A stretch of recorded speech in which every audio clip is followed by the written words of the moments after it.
The rain was pouring down as I stood on my brother's front porch, my small suitcase at my feet.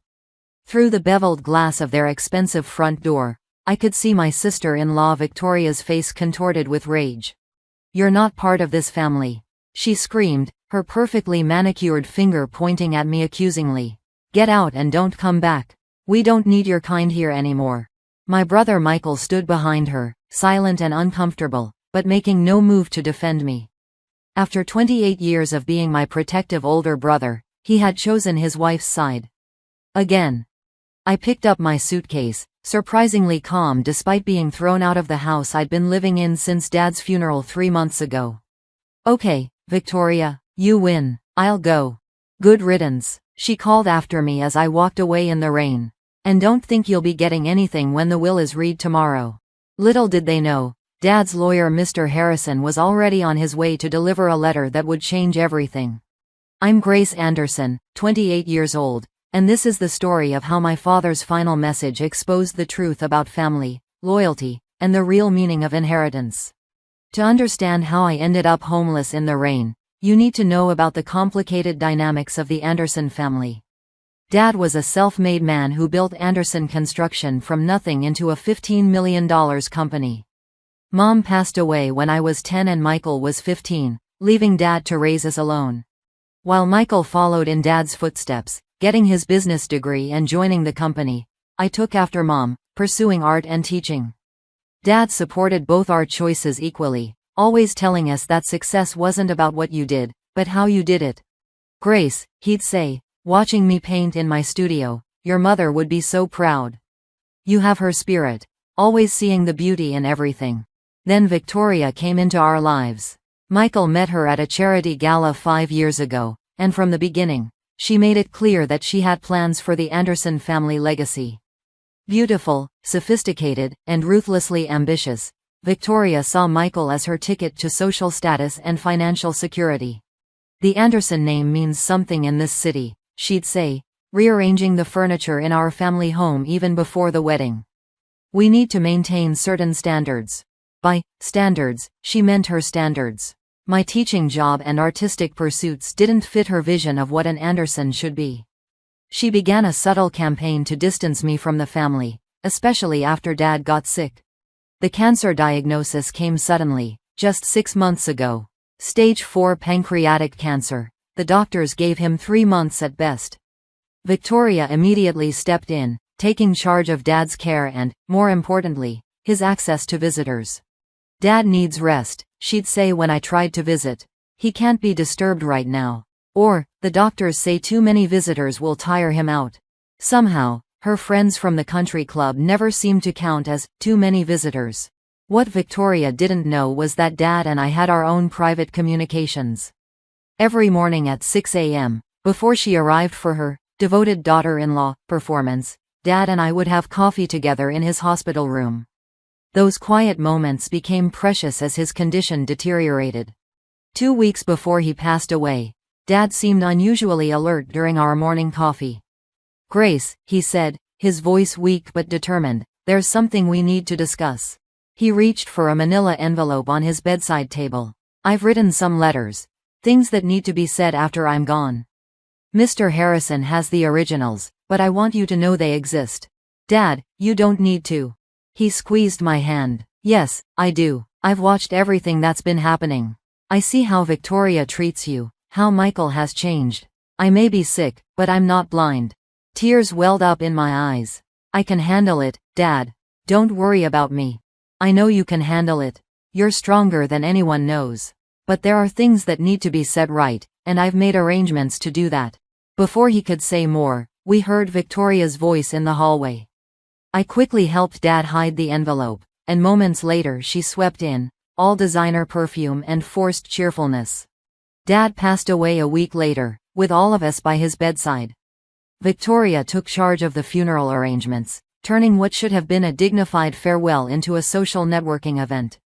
She even had the guest list revised to exclude many of Dad's old friends who didn't meet her social standards. After the funeral, she insisted I move in with them, temporarily, while the estate was settled. I soon realized this was just to keep an eye on me and demonstrate her control over the family. The final straw came tonight when she found me in Dad's old study, looking through his photographs. "What are you doing in here?" she demanded. "These things don't belong to you anymore." "I'm just looking at family pictures, Victoria. They're memories, not assets." Her face turned ugly. "Everything in this house is an asset, and they all belong to Michael now. You're just the poor relation who never amounted to anything. Your father was embarrassed by you, you know. Always talking about your little paintings and your teaching job like they meant something." That's when I finally stood up to her.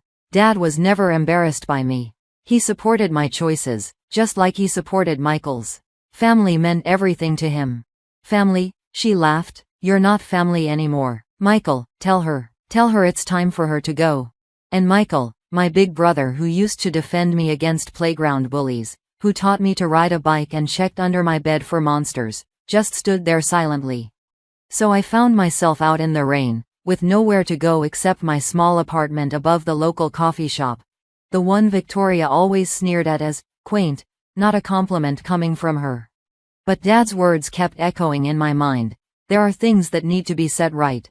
The next morning, I arrived at Mr. Harrison's office for the will reading, ignoring Victoria's triumphant smirk as I took a seat in the corner. Michael wouldn't meet my eyes. "Before we begin," Mr. Harrison said, "I have a letter that Mr. Anderson instructed me to read first." He pulled out a familiar manila envelope.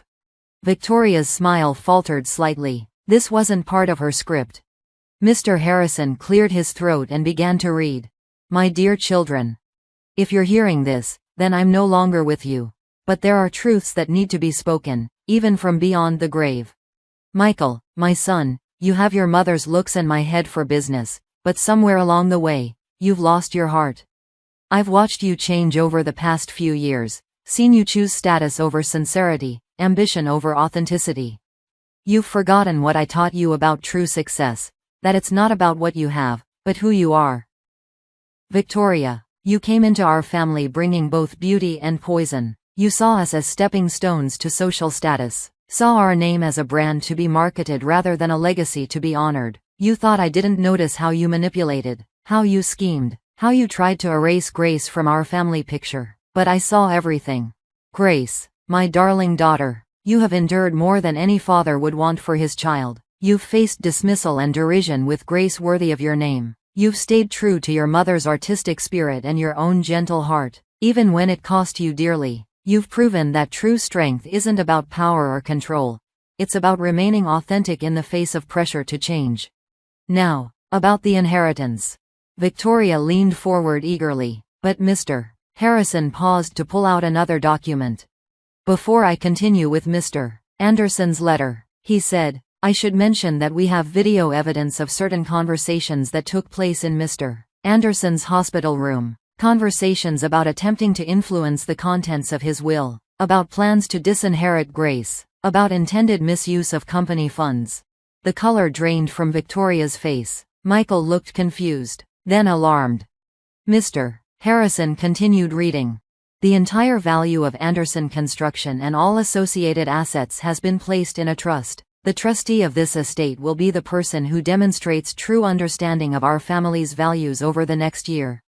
Grace will continue her work teaching art and pursuing her passion for painting. Michael and Victoria will work under Grace's supervision at the company, learning what it means to build something rather than just profit from it. After 1 year, Grace will decide how the assets should be distributed, based on what she observes about each person's character and growth. To ensure compliance, all company decisions during this period must have Grace's approval. Any attempt to circumvent these conditions will result in immediate forfeiture of all claims to the estate. Remember, true inheritance isn't about money or property. It's about values, about character, about the legacy of love and integrity I hope to pass on to you both. Choose wisely. Love. Dad." The silence in the room was absolute. Victoria's face had gone from pale to mottled red. Michael sat stunned, as if seeing the past few years of his life in a new light. "This is ridiculous," Victoria finally exploded. "She's just a teacher. She knows nothing about running a construction company." "Actually, Mr. Harrison interjected, Ms. Anderson has been taking business management courses online for the past 2 years, at her father's suggestion. She's also been quietly shadowing various department heads at the company, learning the operation from the ground up. Mr. Anderson was quite thorough in preparing for this transition. I sat quietly, remembering all those early morning conversations with Dad, all the extra hours I'd put in studying business while maintaining my teaching job. Dad had seen this coming long before any of us. Michael. Victoria turned to my brother. Do something. This can't be legal. But Michael was looking at me, really looking at me, for the first time in years. All those mornings you spent with Dad in the hospital, you weren't just having coffee, were you? I shook my head. He was teaching me, right up until the end, teaching me about business, about people, about what really matters. While I was listening to Victoria's plans for rebranding the company and expanding into luxury developments. You were missing Dad's real legacy, I finished softly. The next few weeks were challenging. Victoria threatened legal action, but Mr. Harrison's video evidence of her hospital room conversations quickly shut that down. She then tried to convince Michael to challenge the will, but something had shifted in my brother.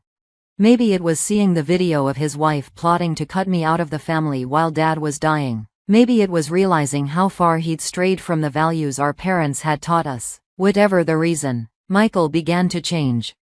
It started small. He began coming to my office, Dad's old office, early in the mornings. Like I used to visit Dad in the hospital. We'd have coffee and talk about the company, about our childhood, about who we wanted to be rather than what we wanted to have.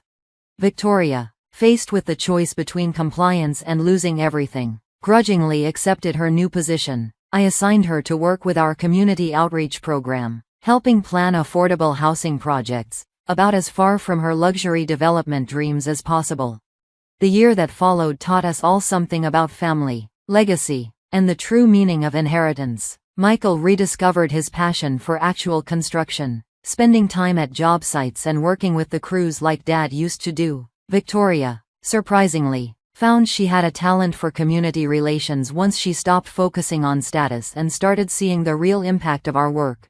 As for me, I continued teaching art while learning to lead the company Dad had built. My students even helped design a mural for our new corporate headquarters, a blend of art and construction that seemed to perfectly represent our family's journey.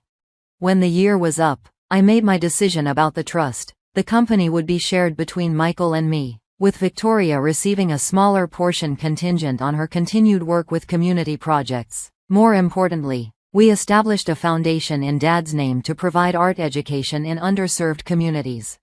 Dad's letter arrived at exactly the right moment, not just to protect the company, but to save our family. Victoria still struggles sometimes with her old attitudes, but she's learning. Michael has become my brother again, the one who used to protect me rather than stand silently while I was attacked.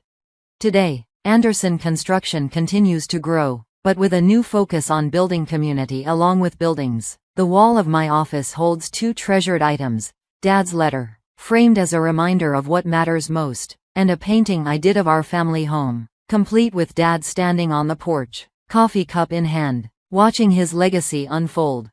Sometimes, when I'm working late, I could swear I hear his voice. Remember, Grace, true inheritance isn't about what you have. It's about who you are, I whisper back, knowing that this moment, this understanding, is the real treasure he left us. I never thought a simple text message would destroy my marriage. But there it was, glowing on my husband's phone at 2:47 a.m. Can't wait to see you tonight. My name is Harper, and until that moment, I thought I had the perfect life. A beautiful 4-year-old son, a successful husband, and a cozy house in the suburbs that I'd spent countless hours making into a home. I was even starting to get recognition for my graphic design work. Everything seemed right. I wasn't snooping, not really. Ethan's phone had been buzzing repeatedly, and I reached over to silence it so it wouldn't wake him. That's when I saw it, a message from someone saved simply as V. My hands trembled as I stood in our dark bedroom, the blue light from his phone casting strange shadows on the wall. Ethan slept peacefully, one arm thrown carelessly across my empty side of the bed. He looked so innocent, the same man who'd brought me coffee every morning for the past 6 years. Mommy, Lucas's small voice made me jump. I quickly set the phone down and turned to find my son rubbing his eyes in the doorway, clutching his stuffed dinosaur. "Hey, buddy," I whispered, guiding him back to his room. "Bad dream?" He nodded, climbing into his race car bed. The monsters were chasing me again. I sat on the edge of his bed, running my fingers through his soft brown hair, so much like his father's. "No monsters can get you here, remember? Mommy and Daddy won't let them. Promise. Promise." The word felt like ash in my mouth. After Lucas fell asleep, I returned to our bedroom. Ethan's phone was exactly where I'd left it, but now it felt like a bomb waiting to detonate. I picked it up again, my heart pounding as I scrolled through his messages. The conversation with V went back weeks, filled with inside jokes and subtle innuendos that made my stomach turn. "Coming to bed?" Ethan's sleepy voice startled me. I set the phone down carefully, forcing a smile. "Just checking the time. Lucas had another nightmare." "Poor kid." Ethan yawned and rolled over. "You're the best mom, you know that?" I slid under the covers, keeping as much distance between us as possible. "Thanks," I managed to say. As I lay there in the dark, listening to Ethan's steady breathing, my mind raced through the past few months. The late meetings, the business trips that seemed to multiply, the new cologne I'd noticed last week. All the little things I'd dismissed suddenly formed a pattern I couldn't unsee. My sister Emily had warned me about Ethan's charm when we first started dating. "He's too smooth," she'd said. "Nobody's that perfect." But I'd been so sure she was wrong. So certain that our love was different. Morning came too quickly. I watched Ethan get ready for work, noting how carefully he chose his tie, how he checked his reflection just a little too long. He kissed me goodbye like always, but now it felt like a stranger's lips against my cheek. "Big presentation today," he said, adjusting his cuffs. "Might be home late." "Of course," I replied, wondering if V would be there. After he left, I sat at our kitchen island, staring at my untouched coffee until it went cold. The house felt different somehow, larger and emptier, like a stage set where I was suddenly aware of all the props and fake walls. My phone sat heavy in my hand as I pulled up the contact for Jake Thompson, private investigator. Emily had used his services during her divorce last year. I never thought I'd need to save his number. I took a deep breath and pressed call. As the phone rang, I caught my reflection in the window. I barely recognized the woman staring back at me. But in her eyes, I saw something new emerging through the hurt: determination. Meeting Jake Thompson felt surreal, like I was watching someone else's life unfold. We sat in a quiet corner of a coffee shop across town, far from anywhere Ethan might show up. The investigator looked nothing like I'd imagined, more like a tired high school teacher than the hardened detective I'd pictured. "Your sister Emily spoke highly of you," he said, sliding a business card across the table. "Though I'm sorry you need my services." I wrapped my hands around my coffee cup, seeking warmth. "I need to know for sure. I can't confront him without proof." Jake nodded, jotting notes in a small notebook. The not knowing is usually worse than the truth. "When did you first notice changes in his behavior?" Before I could answer, my phone buzzed. Ethan's face lit up my screen, and my stomach lurched. "Hey," I answered, trying to keep my voice steady. "Harper, I've got great news." His enthusiasm felt like a knife twist. "Remember that promotion I've been working toward? They're fast-tracking me for it. We should celebrate tonight. I'll make reservations at Bellini's." "Tonight?" I glanced at Jake, who was pretending to be fascinated by his coffee. I already promised Emily I'd help her with something." A pause. "Emily? Since when do you have plans with Emily on a Tuesday?" "Since she asked for help with her website redesign." The lie came easily, surprising me. "Rain check." "Sure," he said, but his tone had shifted. "Everything okay? You've seemed distant lately." I closed my eyes, fighting back tears. "Just busy with work. We'll celebrate another time." After hanging up, Jake looked at me thoughtfully.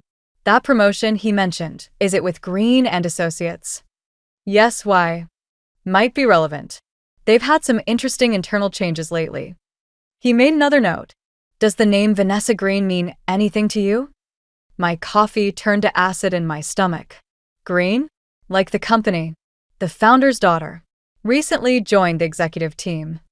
The pieces started falling into place. The late meetings, the sudden focus on his appearance, the text messages. I whispered. Jake's expression softened. I'll start digging today. Give me a week. That evening, I sat with Lucas at dinner, watching him arrange his dinosaur nuggets in a circle. Ethan's empty chair seemed to mock me. When's Daddy coming home?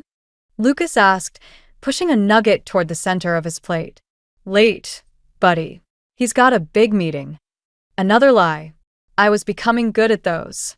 The doorbell rang, making me jump. I wasn't expecting anyone, and Ethan had his key. Through the peephole, I saw Emily, holding up a bottle of wine. Thought you might need this, she said when I opened the door. Lucas, guess who brought ice cream? While Lucas demolished his dessert, Emily and I sat at the kitchen island. Jake called me, she said quietly. Vanessa Green, huh? I don't know anything for sure yet, Harper. Emily grabbed my hand. Stop making excuses for him. I watched you do this for months, explaining away the late nights, defending his absences at family events. You deserve better. It's not that simple. I pulled my hand away. We have Lucas to think about. And what's Lucas learning right now? That it's okay for his father to. Mommy, Lucas called from the living room. Can we watch a movie? Sure, sweetie. Pick one out. I turned back to Emily. I need proof first. Real proof. Emily's phone chimed. She glanced at it, then did a double take. Speaking of proof, she handed me her phone. It was an Instagram post from an hour ago, a business dinner at Bellini's. In the background of the group photo, partially obscured but unmistakable, was Ethan. His arm was around a striking woman in a red dress, their heads tilted together, laughing at some private joke. The caption read, "Celebrating another successful quarter with the team. #Green Associates, #work family." My hands shook as I zoomed in on the woman's face. She was beautiful, younger than me, with the confident smile of someone used to getting what she wanted. That's her, isn't it? Emily asked softly. Vanessa? I nodded, unable to speak. The room felt too small suddenly, the walls closing in. In my pocket, my phone buzzed with a text from Ethan. Meeting running late. Don't wait up. I handed Emily's phone back to her, my decision made. Jake better work fast, I said. Because when I confront Ethan, I want to destroy him. Jake's manila envelope sat on my kitchen counter for 3 hours before I could bring myself to open it. Lucas was at preschool, and Ethan was supposedly at a client meeting in the city. The house felt too quiet, like it was holding its breath. Inside, I found dozens of photos, each one a fresh punch to the gut. Ethan and Vanessa leaving office buildings together, sharing intimate dinners, holding hands in a park I didn't recognize. The timestamps showed a pattern going back months. My phone rang, making me jump. It was Jake. Did you get the package? He asked. Yes. My voice sounded strange, distant. There's more, isn't there? Hotel receipts, credit card statements. He paused. And something else you should know. The promotion Ethan's being considered for? It was originally meant for someone else. Someone more qualified. I closed my eyes, already knowing. Let me guess. Vanessa's father made some adjustments. The timing lines up. The front door opened, and I nearly dropped the phone. Ethan walked in, loosening his tie. My heart stopped. He was supposed to be in the city. I'll call you back, I whispered to Jake, hanging up. Hey, beautiful, Ethan said, kissing my cheek. Meeting got cancelled. Thought we could have lunch together. He noticed the photos spread across the counter. What's all this? I watched his face as he processed what he was seeing. The color drained from his cheeks, but something else flickered in his eyes. Not shame, but calculation. Harper, I can explain. Explain what? I picked up a photo of him kissing Vanessa outside a hotel. Explain how you've been sleeping with your boss's daughter to get ahead? Or explain how you've been lying to me for months. It's not what you think. He reached for my hand, but I stepped back. This thing with Vanessa, it's complicated. The company's going through changes and I needed to. To what? Secure your position? Trade our marriage for a promotion. His expression hardened. You don't understand corporate politics. Sometimes you have to play the game. The game? I laughed, but it came out more like a sob. Is that what you call betraying your family? I did this for our family. He slammed his hand on the counter, making the photos jump. Do you think I enjoy working 60-hour weeks? I do it so you can stay home with Lucas, so we can afford this house, so. I work too, Ethan. I contribute. And I never asked for any of this, the big house, the expensive cars. Those were your choices. He ran his hands through his hair, a gesture so familiar it hurt. Where did these photos come from? Does it matter? You hired someone to follow me? His voice rose. You invaded my privacy? You invaded our marriage. I was shouting now, years of trust crumbling between us. How long has it been going on? Since before Lucas? Don't bring him into this. Why not? You did, the moment you decided your ambition was more important than your son's family. The front door opened again. Emily stood there, Lucas holding her hand. My sister took one look at the scene and understood. Hey, buddy, she said to Lucas. Want to show me that new video game you were talking about? Lucas looked between Ethan and me, his lower lip trembling. Are you fighting? No, sweetie, I managed. Just grown-up stuff. Go with Aunt Emily. After they disappeared upstairs, Ethan's facade cracked. Please, he whispered. We can work this out. I'll end it with Vanessa. I'll find another job. I picked up another photo, this one of them laughing together at what looked like a company party. Their body language spoke of intimacy, of shared secrets, of betrayal. You know what hurts the most? I gathered the photos into a neat pile. Not the affair. Not even the lies. It's that you really believe you did this for us. Harper. I want you out. My voice was steady now, certain. Today. And when you explain to Lucas why Daddy's not coming home tonight, I hope you remember it was your game that brought us here. I walked upstairs to my son, leaving Ethan standing in the kitchen with the evidence of his choices scattered around him. Each step felt like moving through water, but I kept going. There would be time for breaking down later. Right now, Lucas needed his mother to be strong. Behind me, I heard Ethan's keys hit the counter, followed by the soft click of the front door closing. The first week after Ethan left, I threw myself into work, taking on extra freelance projects to keep my mind occupied. Lucas kept asking when Daddy was coming home, and each time, the lie stuck in my throat. Soon, buddy. He's just busy with work. Then came the email from Green and Associates HR department. I stared at my laptop screen, reading the message again. They wanted to hire me for a complete website redesign, a massive project that would normally thrill me. The sender's name made my stomach turn. Vanessa Green, creative director. My phone buzzed with a text from Emily. Did you see the news? I opened the link she sent. There it was in the business section. Green and Associates announces new executive team. The photo showed Ethan and Vanessa standing side by side at a press conference, her hand resting possessively on his arm. The article praised their innovative vision for the company's future. My phone rang. Ethan. Before you hang up, he said quickly, I need to talk to you about Lucas. What about him? I got an apartment. Close to his school. I think it's time we discussed custody arrangements. The room tilted sideways. Custody? You walk out on us, move in with your girlfriend, and now you want to talk about custody? She's not, he stopped. Look, I know you're angry, but Lucas needs both his parents. He needed both his parents 3 months ago when you were sleeping with your boss's daughter. A long pause. Harper, about the website project. You knew? Of course he knew. Did you and Vanessa plan this together? Some kind of twisted olive branch. It was her idea. She thinks you're talented. This could be good for your career. I laughed, a sharp, bitter sound. Right. Because working for my husband's mistress is exactly what I need right now. Ex-husband, he corrected quietly. The papers are being drawn up. The words hit me like a physical blow. Even though I'd known this was coming, hearing him say it made it real. The doorbell rang. Through the window, I saw Jake Thompson standing on my porch. I have to go, I told Ethan, hanging up before he could respond. Jake looked grim. "We need to talk," he said when I opened the door.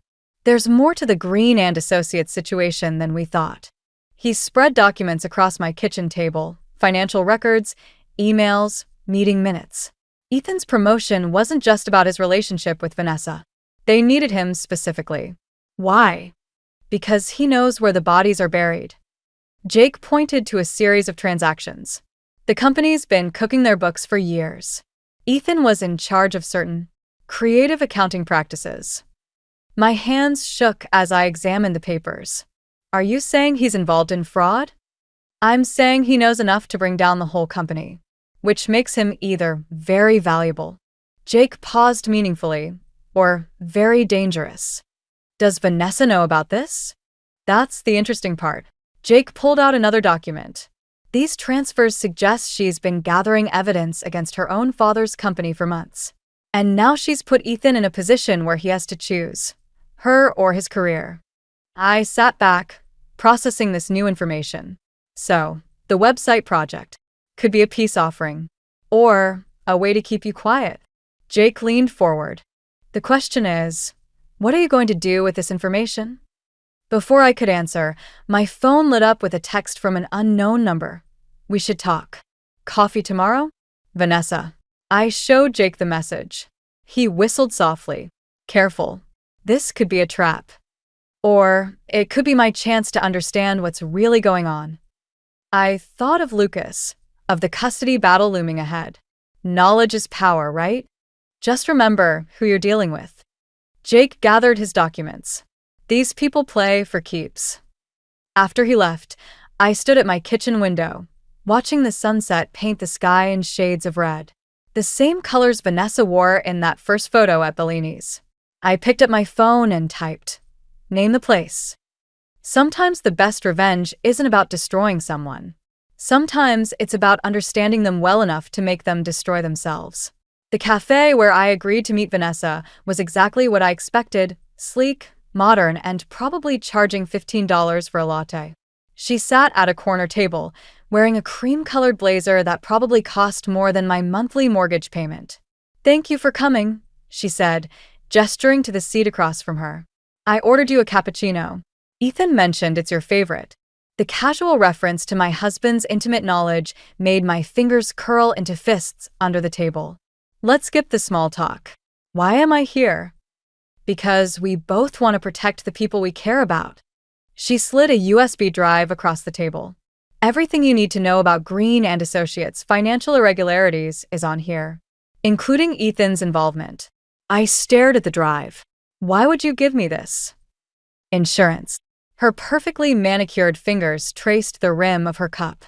My father's empire is built on lies, and Ethan, well, he's in deeper than he realizes. And you're just now developing a conscience? A shadow crossed her face. I've been gathering evidence for 2 years. The affair with Ethan wasn't planned. It complicated things. My phone buzzed, a text from Emily. Lucas asking for his dad again. What should I tell him? Vanessa watched me read the message. Ethan talks about Lucas constantly. He really does love him. Don't. I put my phone away. You don't get to talk about my son. Fair enough. She leaned forward. But you should know, my father's planning to make Ethan the fall guy if things go south. That USB drive proves otherwise. Why should I believe you? Because I'm not my father. Or Ethan. She stood, gathering her designer bag. Check the drive.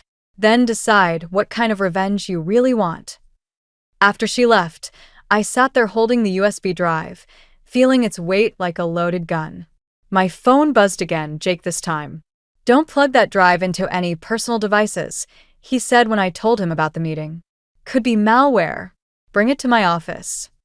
An hour later, we watched as Jake's computer displayed document after document. Bank statements, emails, board meeting recordings. It was all there.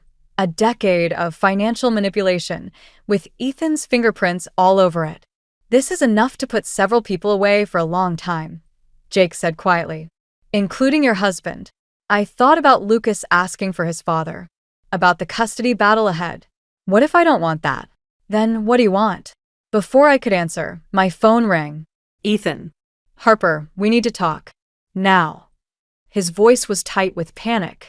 Vanessa's father knows about the investigation. He's calling an emergency board meeting tomorrow. And he's going to pin everything on me unless He paused. I give him something better. The pieces clicked into place. Vanessa hadn't just given me insurance, she'd given me a weapon. The USB drive, I said. That's what this is about. You have it. Relief flooded his voice. Harper, please. If this gets out, I'll lose everything. Lucas will lose his father. You should have thought about that before you started sleeping with the boss's daughter. This isn't about the affair anymore. He was shouting now. This is about our son's future. No. I cut him off. This is about you facing consequences for once in your life. Silence stretched between us. When he spoke again, his voice was different, smaller, more honest than I'd heard in years. What do you want? I looked at the USB drive, thinking about Vanessa's words about revenge, about what kind of justice I really wanted. Full custody of Lucas, I said. A fair divorce settlement. And you come clean to our son about why you left.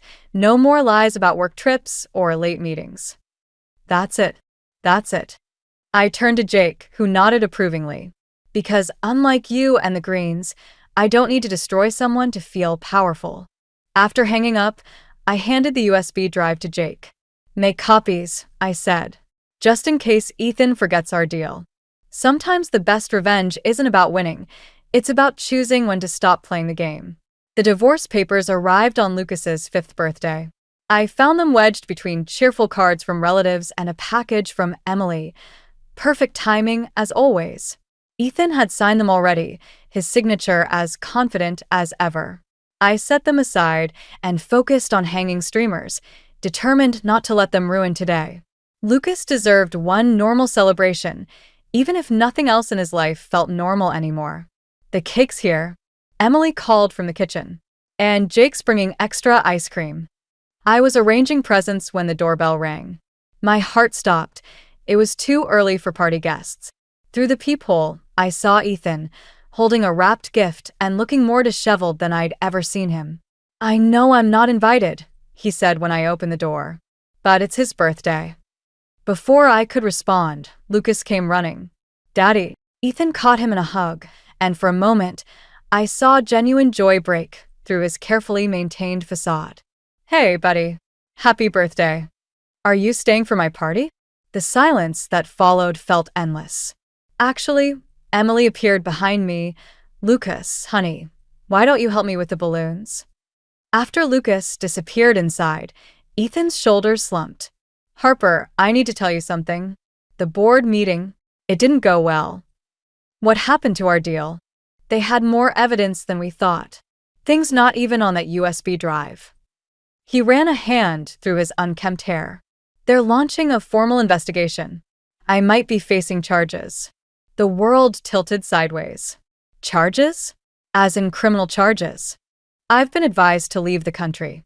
His words hit like physical blows. Tonight. What about Lucas? That's why I'm here. I need to say goodbye. Rage rose in my throat. No. You don't get to disappear from his life. Not like this. I don't have a choice. His composure cracked. If I stay, I'll end up in prison. Is that what you want? What I want? I stepped closer, keeping my voice low so Lucas wouldn't hear. I wanted a husband who wouldn't betray his family. I wanted a father for my son who wouldn't run away when things got hard. I wanted. Mom. Lucas called from inside. When are my friends coming? I closed my eyes, fighting back tears. Go inside. Say goodbye if you must. But make it quick and make it kind. He's 5 years old. He doesn't deserve to carry your guilt. Watching Ethan explain to our son why he had to go away, using words like business trip and special project, was like watching a car crash in slow motion. Lucas's face crumpled with each vague promise about calling and visiting soon. After Ethan left, the party went on as planned. Kids played, cake was eaten, presents were opened. But Lucas's eyes kept drifting to the door, waiting for his father to return. That night, after everyone had gone and Lucas was finally asleep, Emily found me sitting in the dark kitchen, staring at the divorce papers. "You okay?" "I thought I wanted revenge," I said. "To make him hurt like he hurt me. But watching Lucas today, this isn't your fault, isn't it?" I pushed him into a corner with that USB drive. "Stop." Emily grabbed my hands. "Ethan made his choices long before you found out about any of it. He chose the affair, the fraud, everything." My phone lit up with a text from Jake. "Turn on the news." The headline made my blood run cold. "Green and Associates CEO arrested in major financial scandal." Below was a photo of Vanessa being led away in handcuffs. Another text from Jake. "There's more. Ethan's not running, he made a deal. Full cooperation in exchange for immunity." I thought about his performance today, his goodbye to Lucas.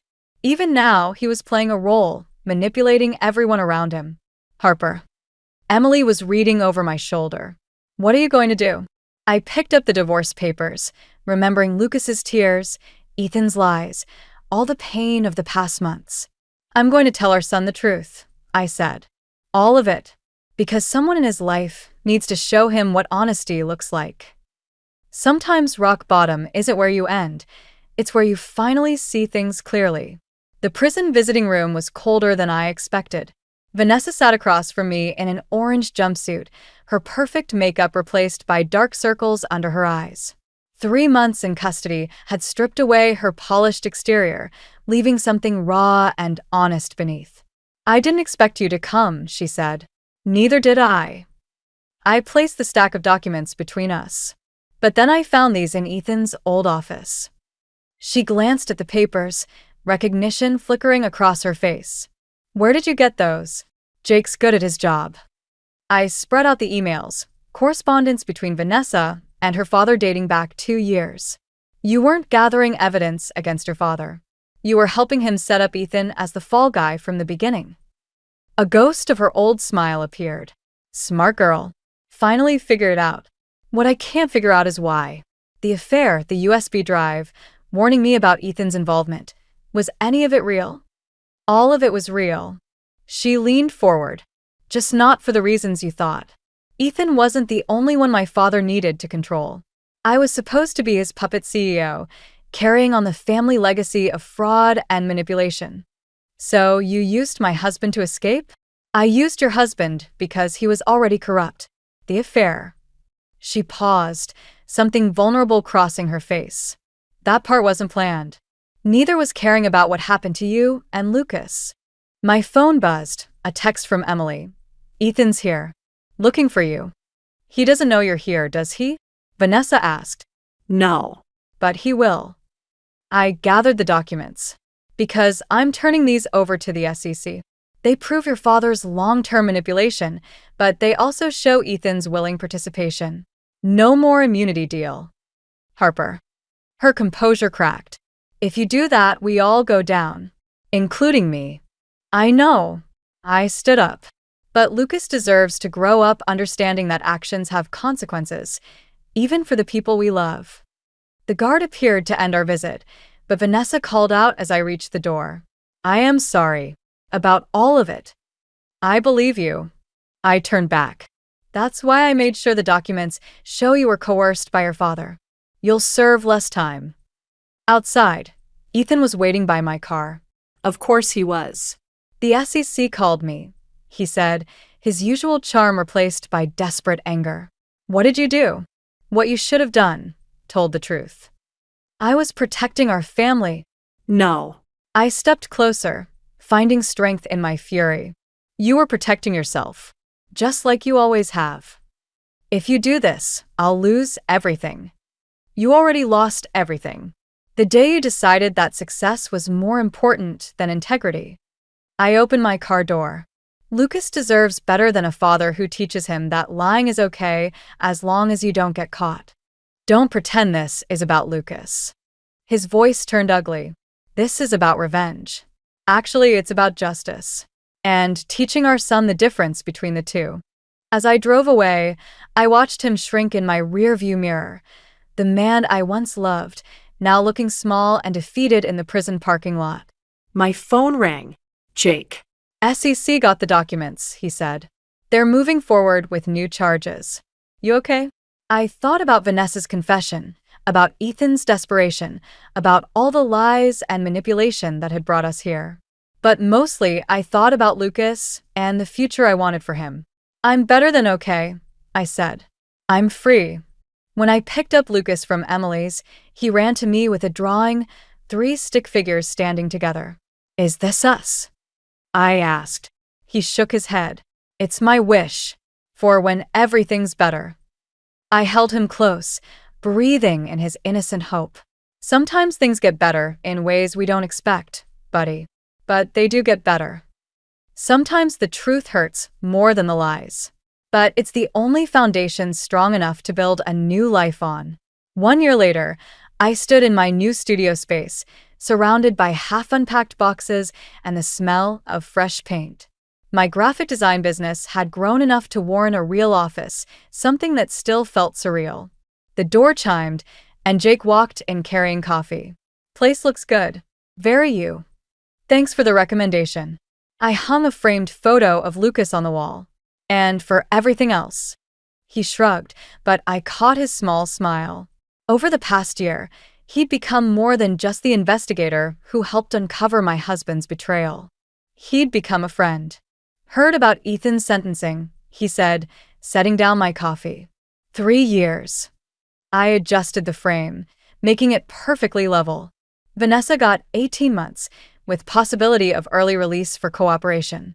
And how's Lucas handling it? Before I could answer, Emily appeared with Lucas in tow. My son's face lit up when he saw the space. Mom.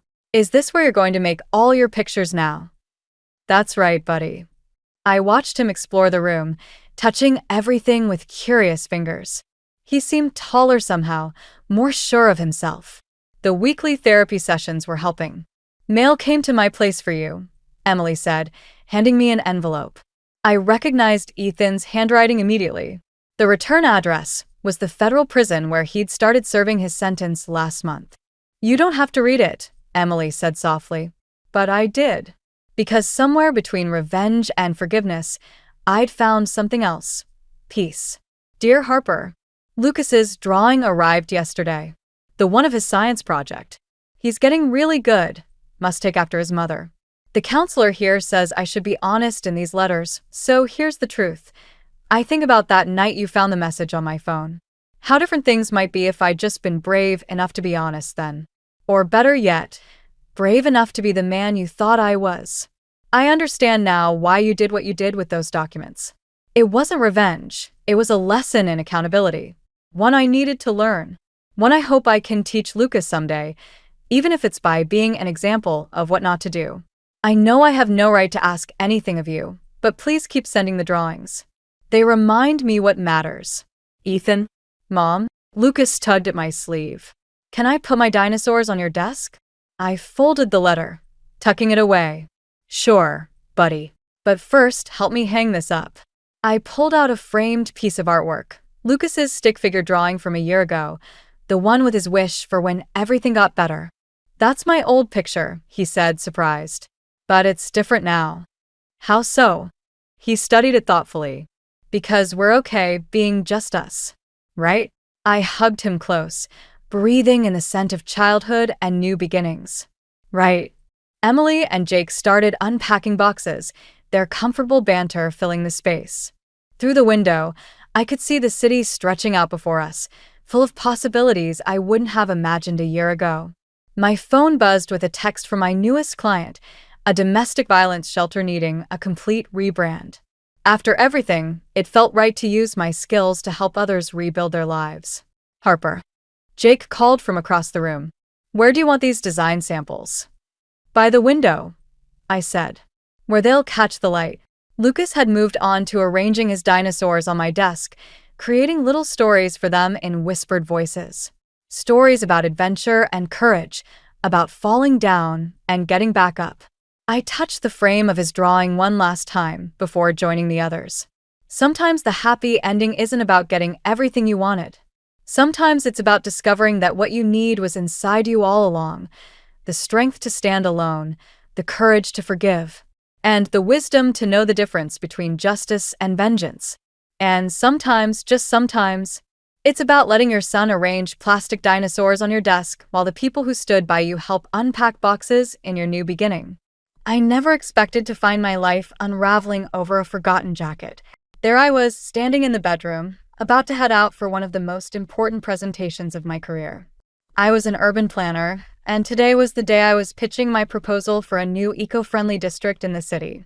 But instead of focusing on my notes, I found myself holding Jamie's jacket, the one he'd tossed carelessly on the bed the night before. I'm Harper, by the way. 32, married to Jamie for 5 years, and until that moment, I thought I had a pretty good handle on my life.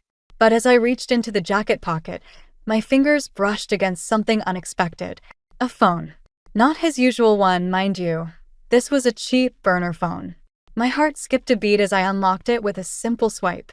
There were messages, all from one contact, labeled only with a heart emoji.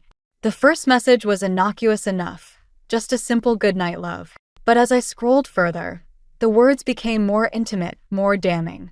My stomach twisted as I read the last message, sent just last night. I can't wait to see you again, Celeste. Celeste. My sister.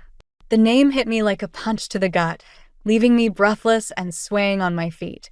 I could barely process the betrayal, the sheer audacity of it.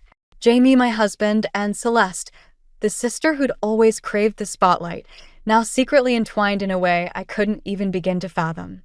I sat on the edge of the bed, the phone clutched tightly in my hand.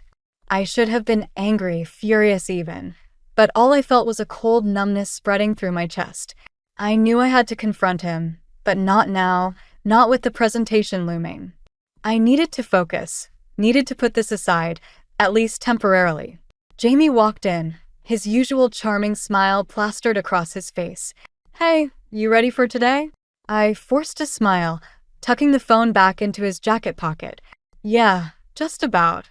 You. Of course. I'll be cheering you on from the sidelines, he said, leaning in for a quick peck on the cheek.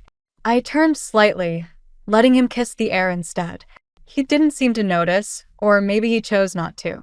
As I left the house, my mind was a whirlwind of thoughts and emotions. How long had this been going on? Why Celeste, of all people? The questions buzzed around my head like angry bees, and I had no answers. The presentation went by in a blur. I delivered my pitch, answered questions, and shook hands, all while feeling like I was watching someone else do it. My body moved on autopilot, my mind trapped in a loop of disbelief and betrayal.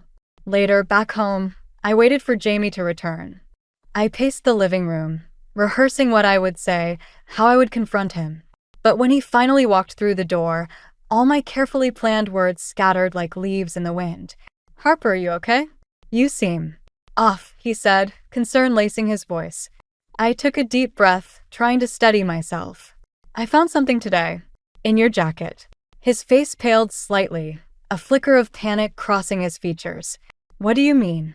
I held up the burner phone, watching as his eyes widened. This. Care to explain? Jamie opened his mouth, but no words came out. It was all the confirmation I needed. The silence stretched between us, heavy and oppressive. I don't know what to say, he finally murmured, his voice barely above a whisper. Try telling the truth, I replied, my voice steadier than I felt. He looked at me, a mixture of guilt and something else, maybe regret, shadowing his eyes. It just happened, Harper. I didn't mean for it to. I laughed, a bitter, hollow sound.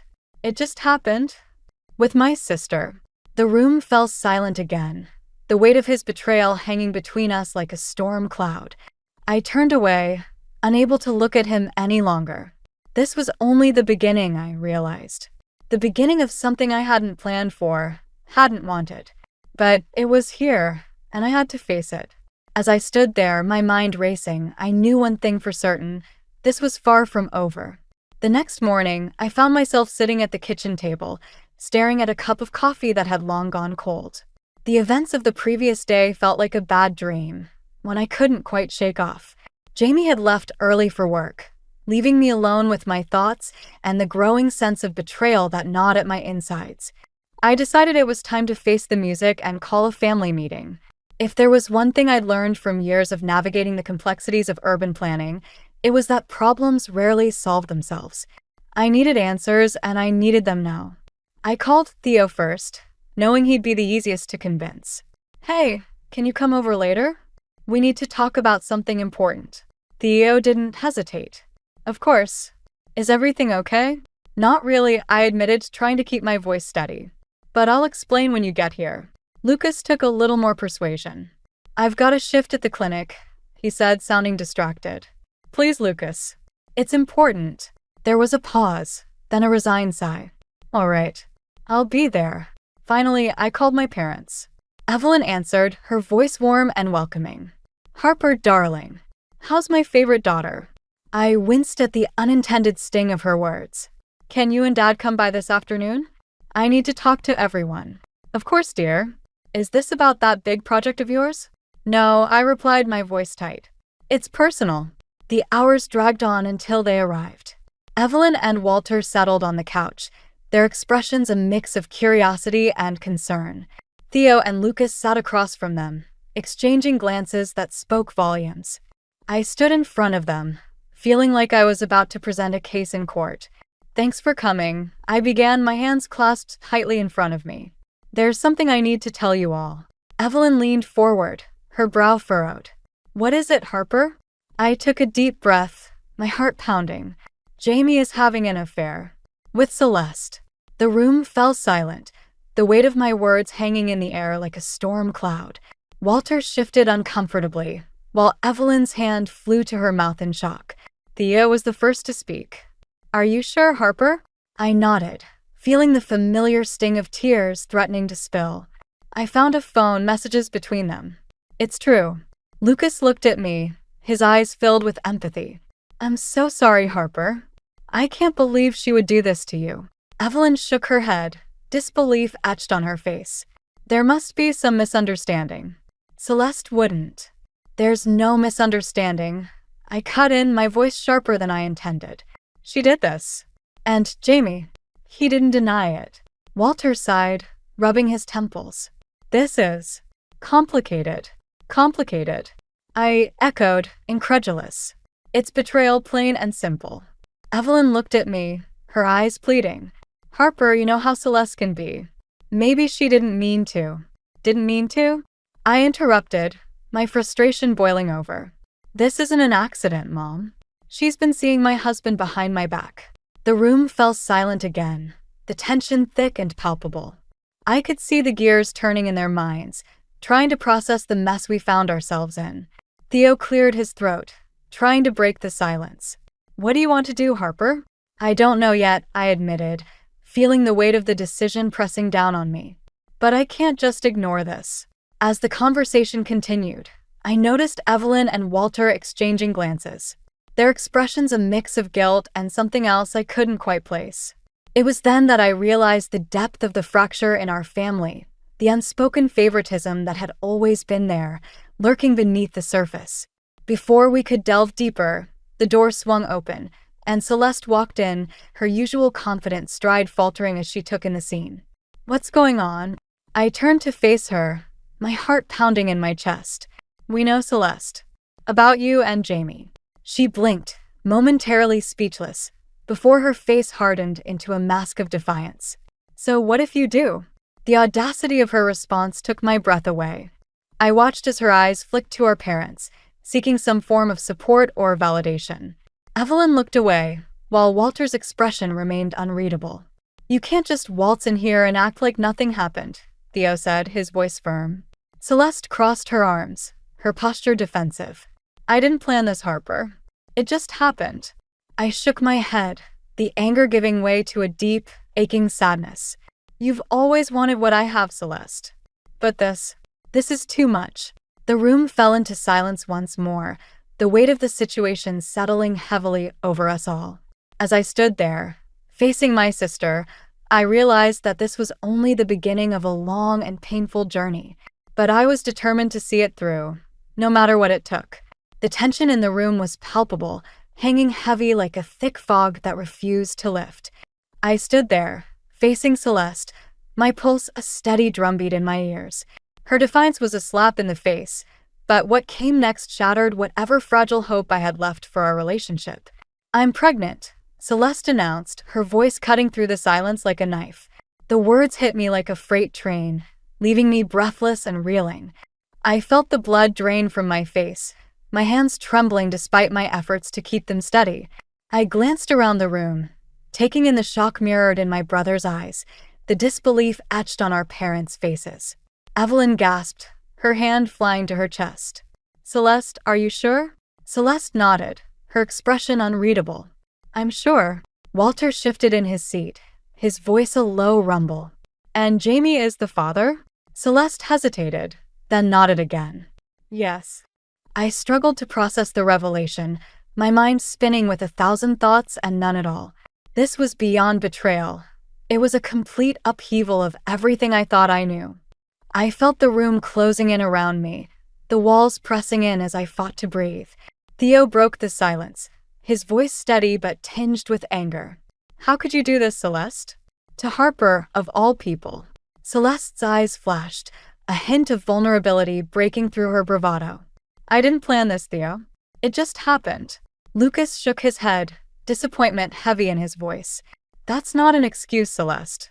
You've hurt Harper more than you can imagine." I stood there, absorbing their words, my heart aching with a pain I couldn't describe. I wanted to scream, to cry, to lash out at the unfairness of it all. But instead, I just stood there, numb and silent. Evelyn turned to me, her eyes filled with a mix of sympathy and something else, perhaps a plea for understanding. "Harper, I know this is hard, but maybe we can find a way to work through this as a family." I laughed, a bitter sound that echoed in the room. "A family?" I repeated, incredulous. "This isn't a family, Mom. It's a mess." Walter cleared his throat, his expression stern. "We need to think about what's best for everyone involved." I shook my head, disbelief coursing through me. Everyone involved? What about me? What about what's best for me? The room fell silent again, the weight of the situation pressing down on all of us. I felt like I was drowning, struggling to keep my head above water in a sea of betrayal and broken promises. "I need some air," I muttered, turning on my heel and heading for the door. I didn't wait for a response, didn't care to hear whatever platitudes they might offer. I just needed to get out, to escape the suffocating confines of the room and the reality I found myself trapped in. Outside, the cool air hit my face, a welcome reprieve from the chaos inside. I took a deep breath, trying to calm the storm raging within me. But no matter how hard I tried, I couldn't shake the feeling of betrayal, the sense of loss that threatened to overwhelm me. As I stood there, staring out into the distance, my phone buzzed in my pocket. I pulled it out, my heart sinking as I saw Jamie's name flash across the screen. I hesitated, my thumb hovering over the decline button, before finally answering.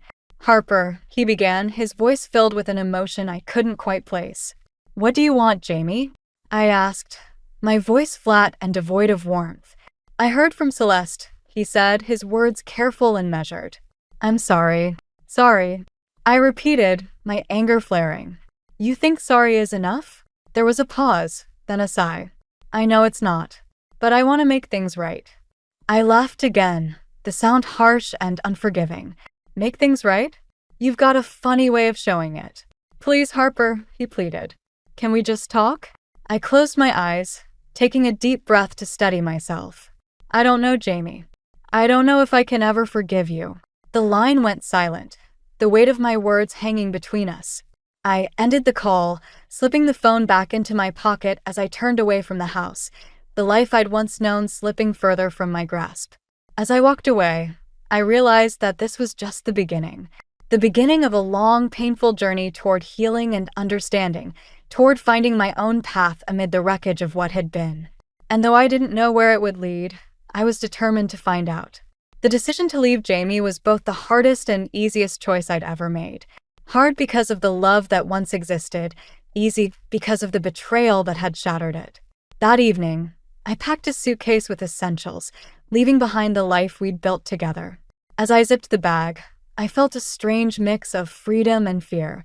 The weight of the unknown pressed heavily on my shoulders, but it was a burden I was willing to bear. I found refuge at Theo's place, his apartment a sanctuary from the chaos that had become my life. He welcomed me with open arms, no questions asked, offering the kind of unconditional support I desperately needed. "Stay as long as you need," Theo said, placing a comforting hand on my shoulder. "Thanks, Theo. I don't know what I'd do without you," I replied, trying to muster a smile. We sat in silence for a while, the television murmuring softly in the background. I could feel his eyes on me, a silent offer of support, but I wasn't ready to talk about it. Not yet. The next day, I threw myself into work, seeking solace in the familiar rhythm of urban planning. My team was preparing for a major presentation, and the pressure was a welcome distraction from my personal turmoil. As I buried myself in blueprints and zoning laws, I felt a sense of control returning, a lifeline amid the storm. But life, as it often does, had other plans.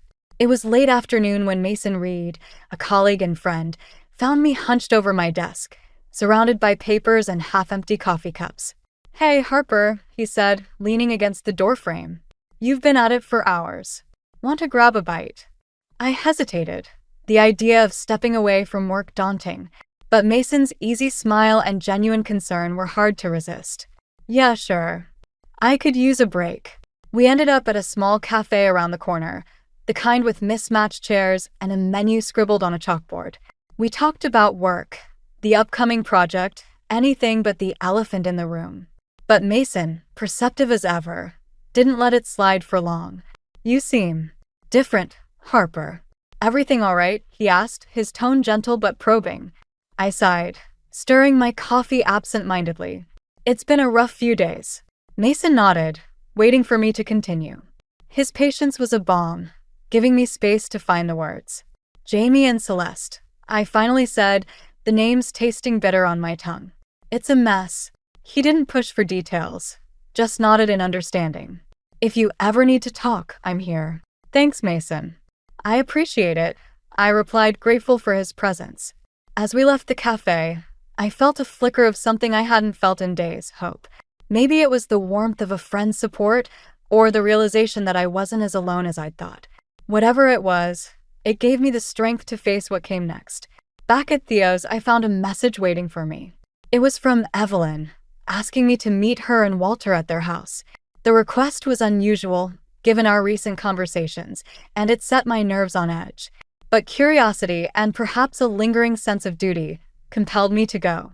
When I arrived, the atmosphere was tense, the air thick with unspoken words.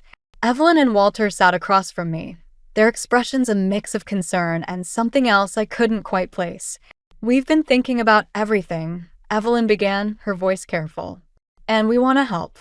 I raised an eyebrow, skepticism coloring my response. "Help? How?" Walter cleared his throat, a sign he was about to say something significant.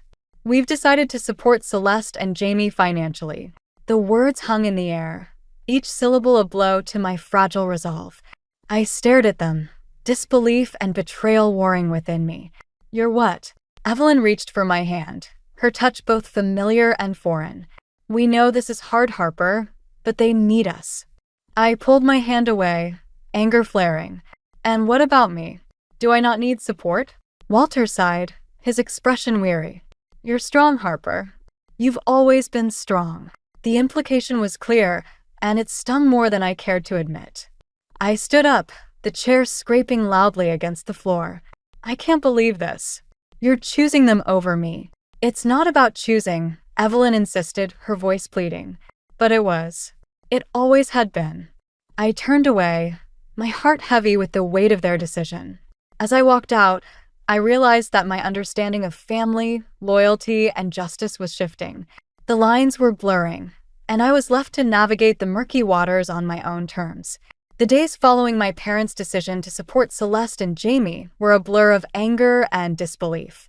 I poured myself into work, seeking refuge in the meticulous details of urban planning. It was the only thing that made sense, the only place where I felt in control. One afternoon, as I was sketching out a new layout for a community park, my phone buzzed with a message from Lucas. "Hey, can we meet? I think we need to talk." I agreed, and we met at a small park near his clinic. The air was crisp, the sun casting long shadows as it dipped toward the horizon. Lucas was already there, sitting on a bench, his face thoughtful as he watched a group of children play nearby. "Thanks for coming," he said as I approached. "Of course. What's up?" I asked, trying to sound casual. He hesitated, then said, "I've been thinking about everything, and I think you should know something." The seriousness in his voice set me on edge. "What is it, Lucas?" He took a deep breath, his gaze steady. "Celeste isn't just pregnant. She's been struggling financially for a while now. Jamie's been helping her out, which is why they got close." I blinked, processing the information. "So this wasn't just about an affair?" Lucas shook his head. "No, it seems like it started as them trying to figure things out. But then it escalated." The revelation added another layer to the tangled web of betrayal. It didn't excuse their actions, but it complicated my feelings. I felt a pang of guilt, wondering if I'd been too focused on my own hurt to see the bigger picture. Why didn't they just ask for help? I asked, my voice tinged with frustration. Pride, maybe. Or shame. "I don't know, Harper," Lucas replied, his expression pained. "But I thought you should know."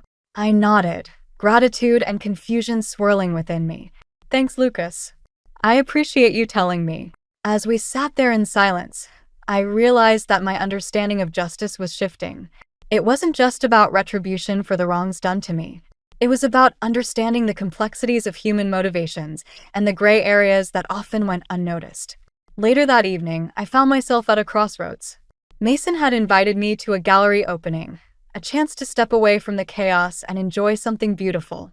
I hesitated, unsure if I was ready to let someone new into my life, even as a friend. But Mason's quiet persistence was hard to resist, and I agreed to go. The gallery was bustling with people, the walls adorned with vibrant paintings that seemed to pulse with life. Mason greeted me with a warm smile, his presence a calming balm against the backdrop of my turbulent thoughts. As we wandered through the exhibits, Mason's easy conversation and genuine interest in the art helped me relax. I found myself laughing at his dry humor, the tension in my shoulders easing for the first time in days. We stopped in front of a particularly striking piece, a swirling mass of colors that seemed to capture the chaos and beauty of life. Mason turned to me, his expression thoughtful. "You know, art is a lot like life. It's messy, unpredictable, but sometimes you find something beautiful in the chaos." His words resonated with me, echoing the thoughts I'd been grappling with. "I think you're right," I replied, my voice softer than I intended. As the evening wore on, I realized that I didn't have to face everything alone. Mason's presence, though new, was a reminder that there were people who cared, who were willing to stand by me as I navigated the murky waters of my life. But just as I began to feel a semblance of peace, my phone buzzed with a message from Theo. "Emergency family meeting. You need to come." My heart sank, the fragile calm I'd found shattering as I excused myself and headed to Theo's apartment. The atmosphere was tense when I arrived, everyone gathered with expressions of concern and urgency. "What's going on?" I asked, my voice edged with worry. Theo exchanged a glance with Lucas before speaking. "Mom and Dad have decided to mortgage their house to help Celeste and Jamie." The words hit me like a punch to the gut, the implications crashing over me like a tidal wave. "They what?" "They think it's the only way to keep everyone afloat," Lucas added, his tone apologetic. I felt the room spin, the ground shifting beneath my feet. This was more than just a betrayal. It was a complete upheaval of everything I thought I knew about family and loyalty. As I stood there, grappling with the enormity of the situation, I realized that my journey was far from over. I would have to dig deeper, find strength I didn't know I had, and redefine what justice and family truly meant to me. The weight of my parents' decision to mortgage their home settled over me like a thick, suffocating fog. Each breath felt heavy, each thought tangled in a web of betrayal and disbelief. I sat alone in Theo's living room, the silence pressing in around me, a stark contrast to the chaos in my mind.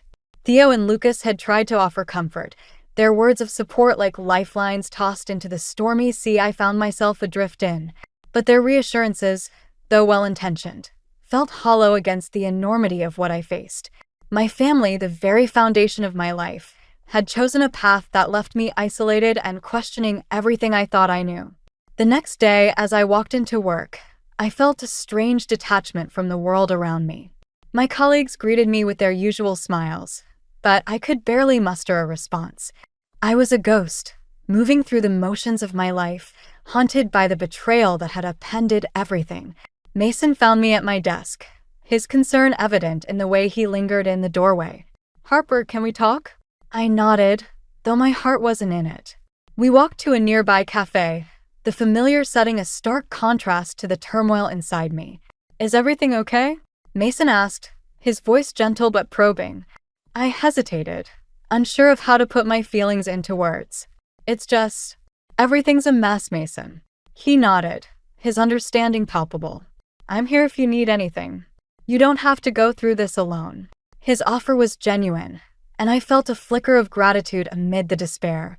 But even Mason's kindness couldn't erase the reality of my situation. My family was crumbling, and I had no idea how to put the pieces back together. As we left the cafe, my phone buzzed with a message from Jamie. "Can we meet? I need to talk to you." I felt a surge of anger, the audacity of his request igniting the simmering resentment within me. But curiosity and perhaps a lingering sense of unfinished business compelled me to agree. We met at a park, the setting eerily reminiscent of happier times. Jamie stood by a bench, his expression a mix of guilt and something else I couldn't quite place.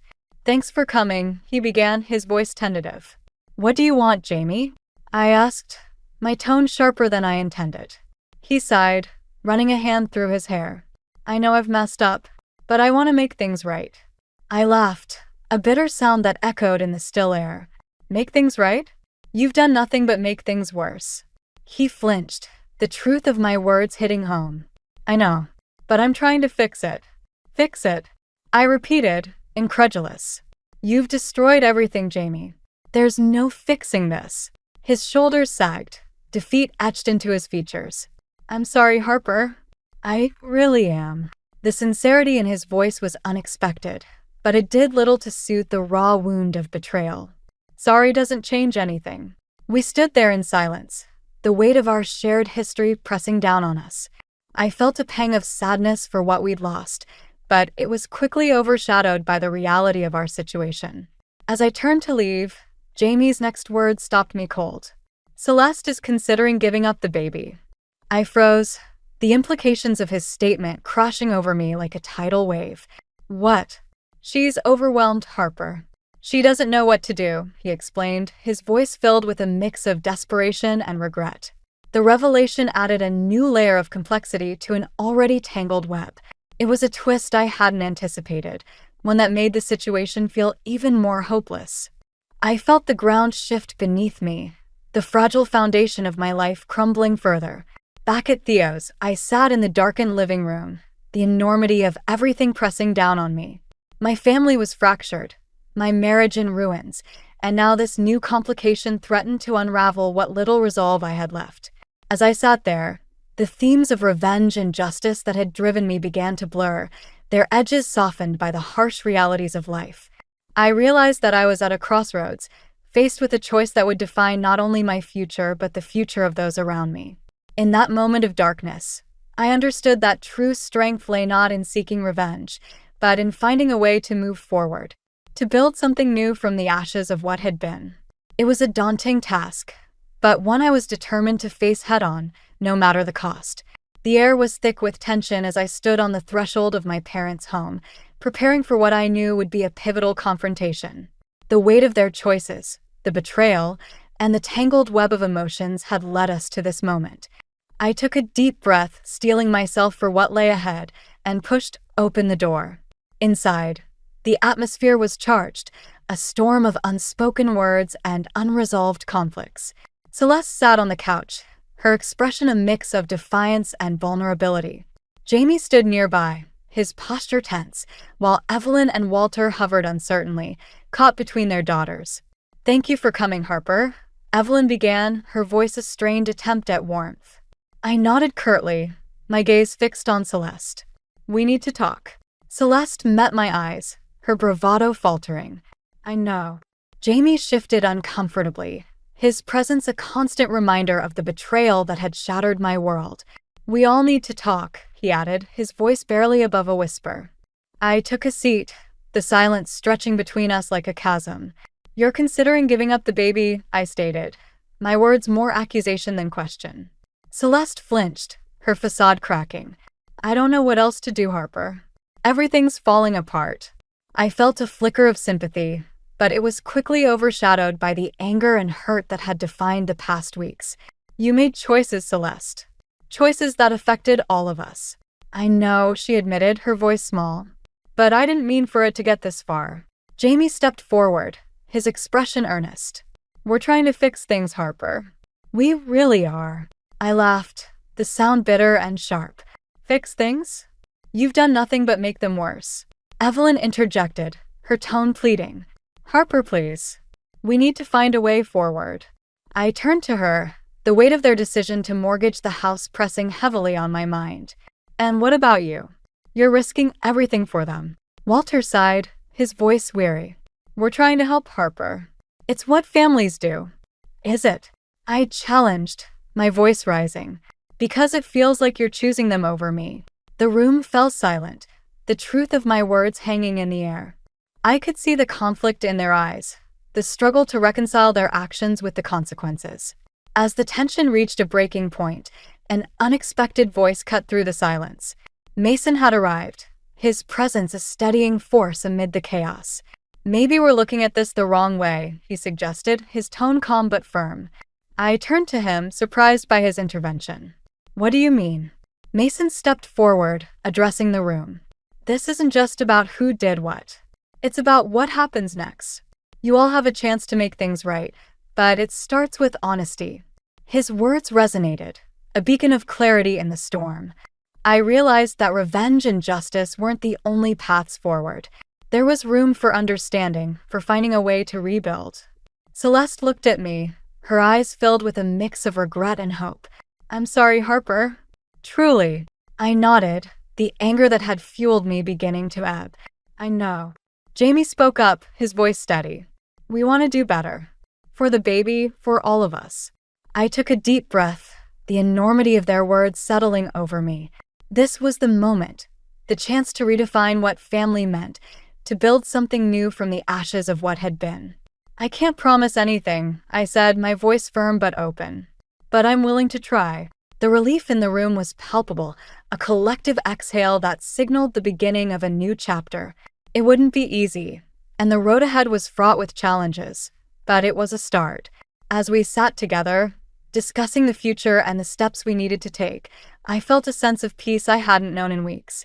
The themes of revenge and justice had evolved, giving way to understanding and the possibility of redemption.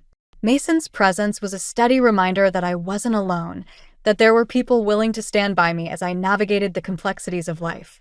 As the conversation continued, I realized that the journey was far from over, but I was ready to face it with courage and hope. The days following the confrontation at my parents' house felt like a slow exhale after holding my breath for too long. The air was clearer, the path ahead not entirely free of obstacles, but at least visible. I found myself back at work, the steady rhythm of urban planning offering a welcome sense of normalcy.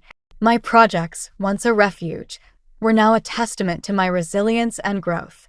Mason and I had found a comfortable rhythm, his presence a steadying force in my life. We spent evenings exploring the city, discovering hidden gems and quiet corners that allowed us to talk and connect. Our conversations were easy, filled with laughter and understanding, a balm for the wounds that still lingered. One evening, as we sat on a park bench watching the sunset, Mason turned to me, his expression thoughtful. You've come a long way, Harper. I nodded, the truth of his words settling over me. It hasn't been easy, but I think I'm finally finding my way. He smiled, a warm, reassuring presence. You're stronger than you know. His words were a reminder of the journey I'd undertaken, the challenges I'd faced and overcome. I realized that my understanding of family, loyalty, and justice had evolved, shaped by the trials and tribulations of the past months. As the sun dipped below the horizon, casting the world in shades of gold and pink, I felt a sense of peace I hadn't known in a long time. The chaos that had once defined my life was giving way to something new, something hopeful. A few days later, I received a letter from my parents. The envelope was simple, unassuming, but the contents held the weight of 1,000 conversations left unsaid. Inside, a handwritten note from Evelyn and Walter expressed their regret, their desire to rebuild our relationship on new terms. "We've made mistakes, Harper. We see that now. We want to make things right if you'll let us," the letter read. I sat with their words, the sincerity and vulnerability evident in each line. It was an olive branch, a chance to redefine what family meant, not just for me, but for all of us. I knew it wouldn't be easy, that trust would take time to rebuild, but the possibility of healing was a powerful motivator. As I pondered their offer, I felt a sense of closure beginning to take shape. The themes of revenge and justice that had once driven me were now tempered by understanding and compassion. I realized that true strength lay not in holding on to past grievances, but in finding a way to move forward, to build something new from the remnants of what had been. In the weeks that followed, I reached out to Celeste and Jamie, tentative steps toward reconciliation. Our conversations were cautious, filled with the weight of our shared history, but there was a willingness to listen, to understand. Celeste had started therapy, a step toward healing that spoke of her desire to change. One afternoon, as I sat with Theo and Lucas, the sun streaming through the windows, I felt a sense of gratitude for the support they'd offered throughout my journey. Their unwavering presence had been a lifeline, a reminder that I wasn't alone. "You've been amazing, you know that?" I said, my voice filled with warmth. Theo shrugged, a smile playing on his lips. "We're family, Harper. That's what we do." Lucas nodded, his eyes reflecting the same sentiment. "We're proud of you. For everything." Their words were a balm, soothing the lingering ache of past wounds. I realized that family wasn't just about blood, but about the connections we choose, the people who stand by us when the world feels like it's falling apart. As the story of my life continued to unfold, I knew that the journey was far from over. There would be challenges ahead, moments of doubt and uncertainty, but I was ready to face them with courage and hope. The resolution wasn't perfect, nor was it complete. There were still questions, lingering uncertainties that would take time to unravel. But the foundation was there, a new beginning built on the lessons of the past, the promise of a future defined by love, understanding, and the strength to move forward. In the end, I realized that the true measure of justice wasn't in retribution, but in the ability to forgive, to find peace amid the chaos, and to embrace the possibility of redemption and growth. It was a journey I was proud to have undertaken, one that had taught me the true meaning of resilience and the power of family. The envelope felt heavier than it should have. No return address, just my name and the salon's address printed in clean, precise letters. I probably wouldn't have opened it right away if I hadn't noticed the slight bulge in the middle, like something more than just paper was inside. My name is Evie, and that manila envelope changed everything. I was alone in my salon after hours, doing the books like I always did on Tuesday nights. The steady hum of the air conditioning and the lingering scent of hair products had always been oddly comforting. But something about that envelope made the familiar space feel different. Wrong. Inside were photos. High-quality ones, taken with a good camera by someone who knew what they were doing. The first showed my husband Jack sitting at a cafe I didn't recognize, his hand resting on top of someone else's. The second made my stomach lurch. It was Sadie, my daughter-in-law, her fingers intertwined with his, both of them leaning in close like they were sharing secrets. The timestamp showed last Thursday. The day Jack said he was meeting clients in Phoenix. The day Sadie told Ethan she had an art gallery meeting. My phone buzzed, making me jump. A text from Ethan. "Mom, you coming to dinner Sunday?" Sadie's making her famous lasagna. I stared at my son's message, my thumb hovering over the keyboard. How do you respond normally when your world is cracking apart? When you're looking at proof that your husband of 28 years is having an affair with your son's wife? Wouldn't miss it. I typed back, then set my phone face down on the counter. More photos spilled out. Jack and Sadie walking together in what looked like a park. Entering a hotel. My hand started shaking so badly I had to sit down. The salon phone rang, startling me again. I checked the caller ID. Emily, my best friend and voice of reason for the past 2 decades. "Hey, you still doing the books?" she asked. "Want to grab a late dinner?" I opened my mouth to answer, but nothing came out except a strange, choked sound. "Evie, what's wrong?" I looked down at the photos scattered across my desk. "Can you come to the salon? I just need you to see something." "Give me 15 minutes, she said, no questions asked. That's why I loved Emily. While I waited, I tried to make sense of it all. Jack had been distant lately, sure, but I'd chalked it up to work stress. And Sadie, sweet, artistic Sadie who'd made Ethan happier than I'd ever seen him. She'd been calling me more often, asking for advice about marriage and family. Was she trying to ease her guilt? Or playing some deeper game? The bell above the door chimed as Emily walked in. One look at my face and she locked the door behind her, flipping the sign to closed. "Show me," she said. I handed her the envelope. Watched her face as she went through the photos, her expression shifting from confusion to shock to anger. "That son of a bitch," she whispered. "Both of them. How long have you known?" "About 20 minutes. I laughed, but it sounded hollow. "The worst part? Sunday dinner. I'm supposed to go watch my son kiss the woman who's sleeping with his father.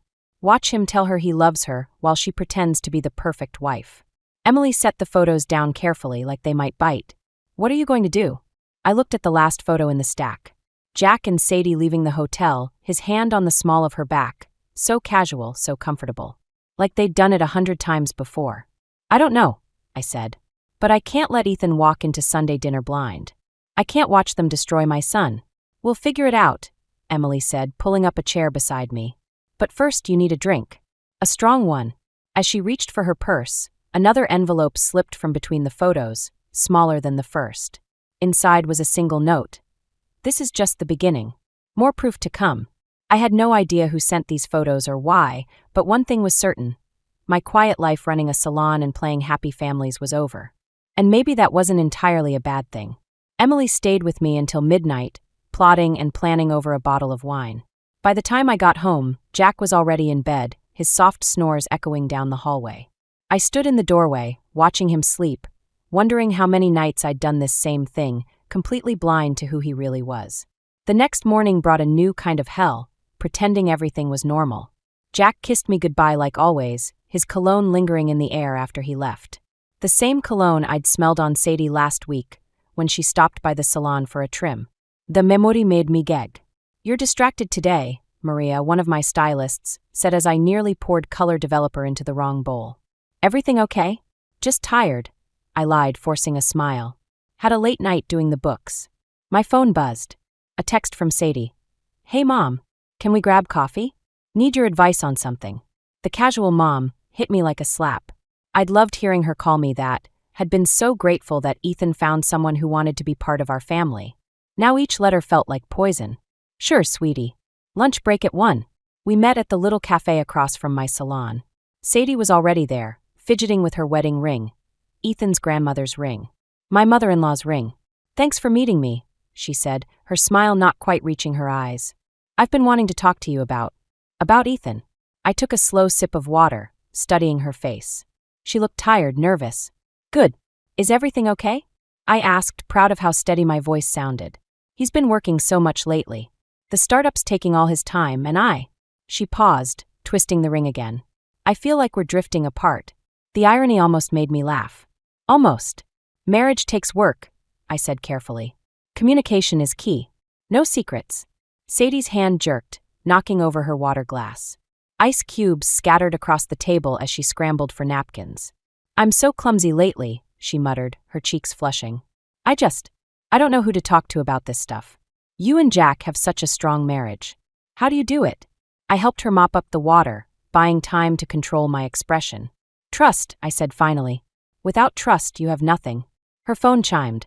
She glanced at it, and for a split second, I saw panic flash across her face before she quickly turned it face down. "Everything okay?" I asked innocently. "Oh, just work stuff." She grabbed her purse. "I should actually get going. Gallery meeting. Thanks for listening, Mom." I watched her hurry away, nearly colliding with a waiter in her haste. Emily's words from last night echoed in my head.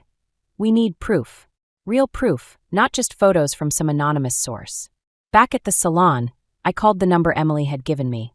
A private investigator named Marcus answered on the second ring. Mrs. Harper? Emily told me you might call. Let's talk about what you need.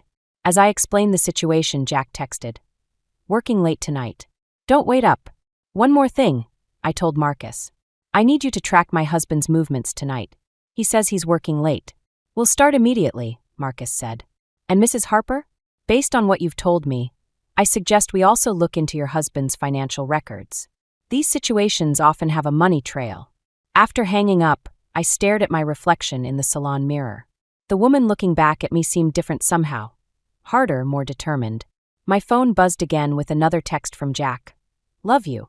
3 weeks ago, that message would have made me smile. Now it just made me wonder how many other women he'd sent those same words to. How many times he'd said them to Sadie while Ethan was working late, building their future, trusting them both. The bell above the door chimed and Ethan walked in. My heart stopped. Hey Mom, he said, grinning. Got time for a quick trim? And maybe some advice? I'm thinking about surprising Sadie with something big. Marcus's report arrived in my email at 3 a.m., jolting me awake with its quiet ping. I'd been sleeping on the couch lately, claiming back pain. Really, I just couldn't stand lying next to Jack, pretending I didn't know. The PDF opened to reveal page after page of financial records, photos, and text messages. My hands started shaking when I saw the numbers. Jack had been moving money around, draining accounts I didn't even know existed. Our retirement fund was almost empty. You need to see this, I texted Emily. Now! She called immediately. I'm coming over. Make coffee. While I waited, I scrolled through the surveillance photos. Jack hadn't been working late. He'd been meeting with someone named Lucas Reed at various hotels and restaurants. But here's where it got interesting. In half the photos, he was with Sadie. In the other half, Sadie was with Lucas alone. The doorbell rang just as I reached the section about Lucas. Emily didn't even take off her coat before grabbing my laptop. Holy shit, she whispered, scanning the report. Sadie's not just sleeping with Jack. She's sleeping with this Lucas guy too. And Jack knows about it. It gets better, I said, pointing to a bank statement. Look where the money's going. Emily's eyes widened. Anatskafere. In Lucas name. Sadie's big break into the art world. I laughed, but it came out more like a sob. They're using my retirement money to fund her career and her lover's business. Does Ethan know anything about this gallery? He thinks it's just where Sadie works. He's so proud of her for making connections in the art world. I grabbed my coffee cup too hard, nearly cracking it. He's planning to surprise her with a trip to Paris. For their anniversary. Emily was still scrolling. Wait, there's more. Look at these messages between Jack and Lucas. The texts revealed a scheme so twisted it took my breath away. Lucas was blackmailing both Jack and Sadie, threatening to expose their affair to Ethan. Jack was embezzling money from his clients to pay him off, using the gallery as a front for laundering the funds. This isn't just an affair, Emily said quietly. This is criminal. My phone buzzed, Ethan calling. I let it go to voicemail, unable to trust my voice. You have to tell him, Emily said, before he invests more money in their future. Tell him what? That his father and his wife are both cheating on him? That they're involved in fraud? That everything he believes about his family is a lie? My voice cracked. Itel destroyim.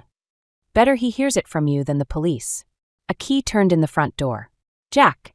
Emily and I froze as his footsteps approached the kitchen. Evie, why are you up so? He stopped short, seeing Emily and the laptop. Something in our faces must have given us away, because he went pale. What's going on? I turned the laptop toward him, showing a photo of him leaving a hotel with Sadie. You tell me. I can explain, he started, but I cut him off.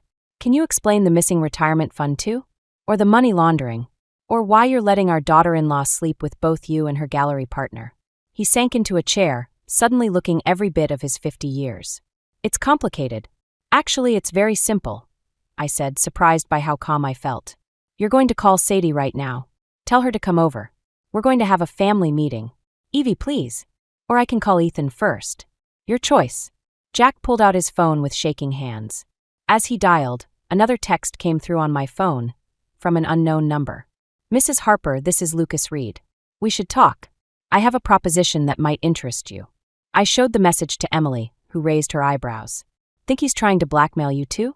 No, I said, watching Jack's desperate attempt to reach Sadie. I think he's offering me a way to take them all down. For the first time since finding those photos, I felt something other than pain. Something that felt dangerously like hope. Or maybe it was revenge. At this point, I wasn't sure there was a difference. I met Lucas Reed at a coffee shop downtown, far from my usual haunts. He was younger than I expected, with the kind of smile that probably got him whatever he wanted. Today, it wasn't working. "Mrs. Harper," he said, sliding into the seat across from me. "Thank you for meeting me." "Cut the charm," I replied. "What's your proposition?" He placed a USB drive on the table. "Everything you need to take Jack down. Bank records, client lists, proof of fraud. Enough to put him away for a long time. And what do you want in return?" "Immunity." He leaned forward. "When this breaks, I want to be seen as the whistleblower, not the accomplice. And I want Sadie left out of it." I almost laughed. "You're sleeping with her, helping steal my money, and now you want to protect her? She's not who you think she is." He glanced around before continuing. Jack approached her first, threatened to ruin Ethan's company if she didn't help him. He needed someone with art world connections to make the gallery legitimate. My coffee turned bitter in my mouth. "And you? I own the gallery, but Jack owns me. I'm just trying to survive this." My phone buzzed, Ethan again. Third call today. Each ignored call felt like another betrayal. "Why should I believe you?" Lucas pulled out his phone, played a recording. Jack's voice filled the space between us, threatening and cold in a way I'd never heard before. "Either you keep Sadie in line, or I'll make sure your sister's rehab records become very public. Your choice, kid." My hands started shaking. "He's blackmailing both of you?" "Among others. Check the drive." "But Mrs. Harper." His confidence cracked slightly. "Be careful. Jack's desperate, and desperate men are dangerous." I left the coffee shop feeling like I was walking through fog. At the salon, Emily was waiting with Marcus, our PI. "You met with Reed?" Marcus asked sharply. "That was risky. Look at what he gave me." I plugged in the USB drive.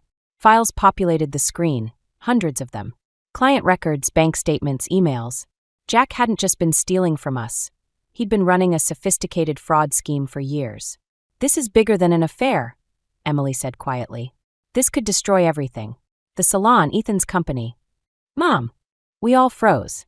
Ethan stood in the doorway, looking confused. "What's going on? Why haven't you been answering my calls?" Before I could respond, my phone chimed with a text from Jack. "Where's the USB drive Lucas gave you? Don't make this harder than it needs to be." Ethan saw the message. "Dad? Lucas? What USB drive?" The moment stretched like glass about to break. I looked at my son, my brilliant, trusting son who still believed in happy endings, and made my decision. "Sit down, honey. There's something you need to know." "Actually," a new voice said, "there's nothing he needs to know right now." Jack stood in the doorway, Sadie beside him. She wouldn't meet my eyes.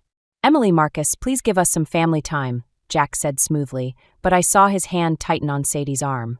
"They're staying," I said, standing. "Everyone's staying. It's time for truth, Jack." "Mom, what's happening?"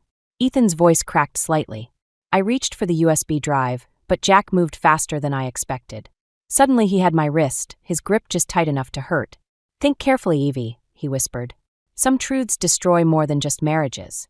Looking into his eyes, I finally saw what Lucas meant about desperate men. This wasn't just about affairs or money anymore. This was about survival. "Let go of my mom," Ethan said quietly, dangerously. The bell above the door chimed. We all turned to see Lucas walking in, holding another USB drive. "Sorry I'm late," he said. "But I thought you might want the backup copy, Mrs. Harper. The one I already sent to the FBI." Jack's grip loosened. In that moment, I saw our whole life together crumble, and felt nothing but relief. The FBI arrived within hours. I watched from behind my salon window as they led Jack away in handcuffs, his perfectly pressed suit wrinkled from the struggle. He'd tried to run. Of course he had. Ethan hadn't said a word since Lucas revealed everything. He just sat in my office chair, staring at the USB drive like it might explode.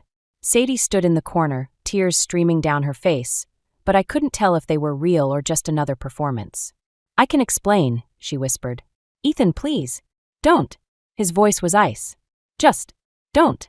Emily brought coffee nobody would drink. Marcus talked with the FBI agents, explaining his investigation. And I waited, feeling strangely hollow, like everything inside me had been scooped out and replaced with static. "Mrs. Harper?" An agent approached. "We need to discuss your salon's finances. It appears your husband used the business to." I know what he used it for. I cut in. Will I lose it? That depends on how much you can prove you didn't know. Sadie made a small, choked sound. I can help with that. I have records, dates when Jack first approached me. When he threatened Ethan's company if I didn't. Threatened? Ethan stood so quickly his chair crashed backward. What exactly did my father threaten? He said he'd destroy your startup. That he had evidence of financial irregularities he'd planted. I thought I was protecting you. Lucas stepped forward. She's telling the truth about that part. Jack was blackmailing half the art community. But Sadie, he hesitated. You didn't have to sleep with him. The silence that followed was deafening. Ethan walked out without looking back. Sadie crumpled to the floor, her carefully constructed world finally shattering. I need everyone out, I said quietly. Now. Emily tried to protest, but I shook my head. Please, just give me a minute. Once alone, I walked through my salon. 23 years of work.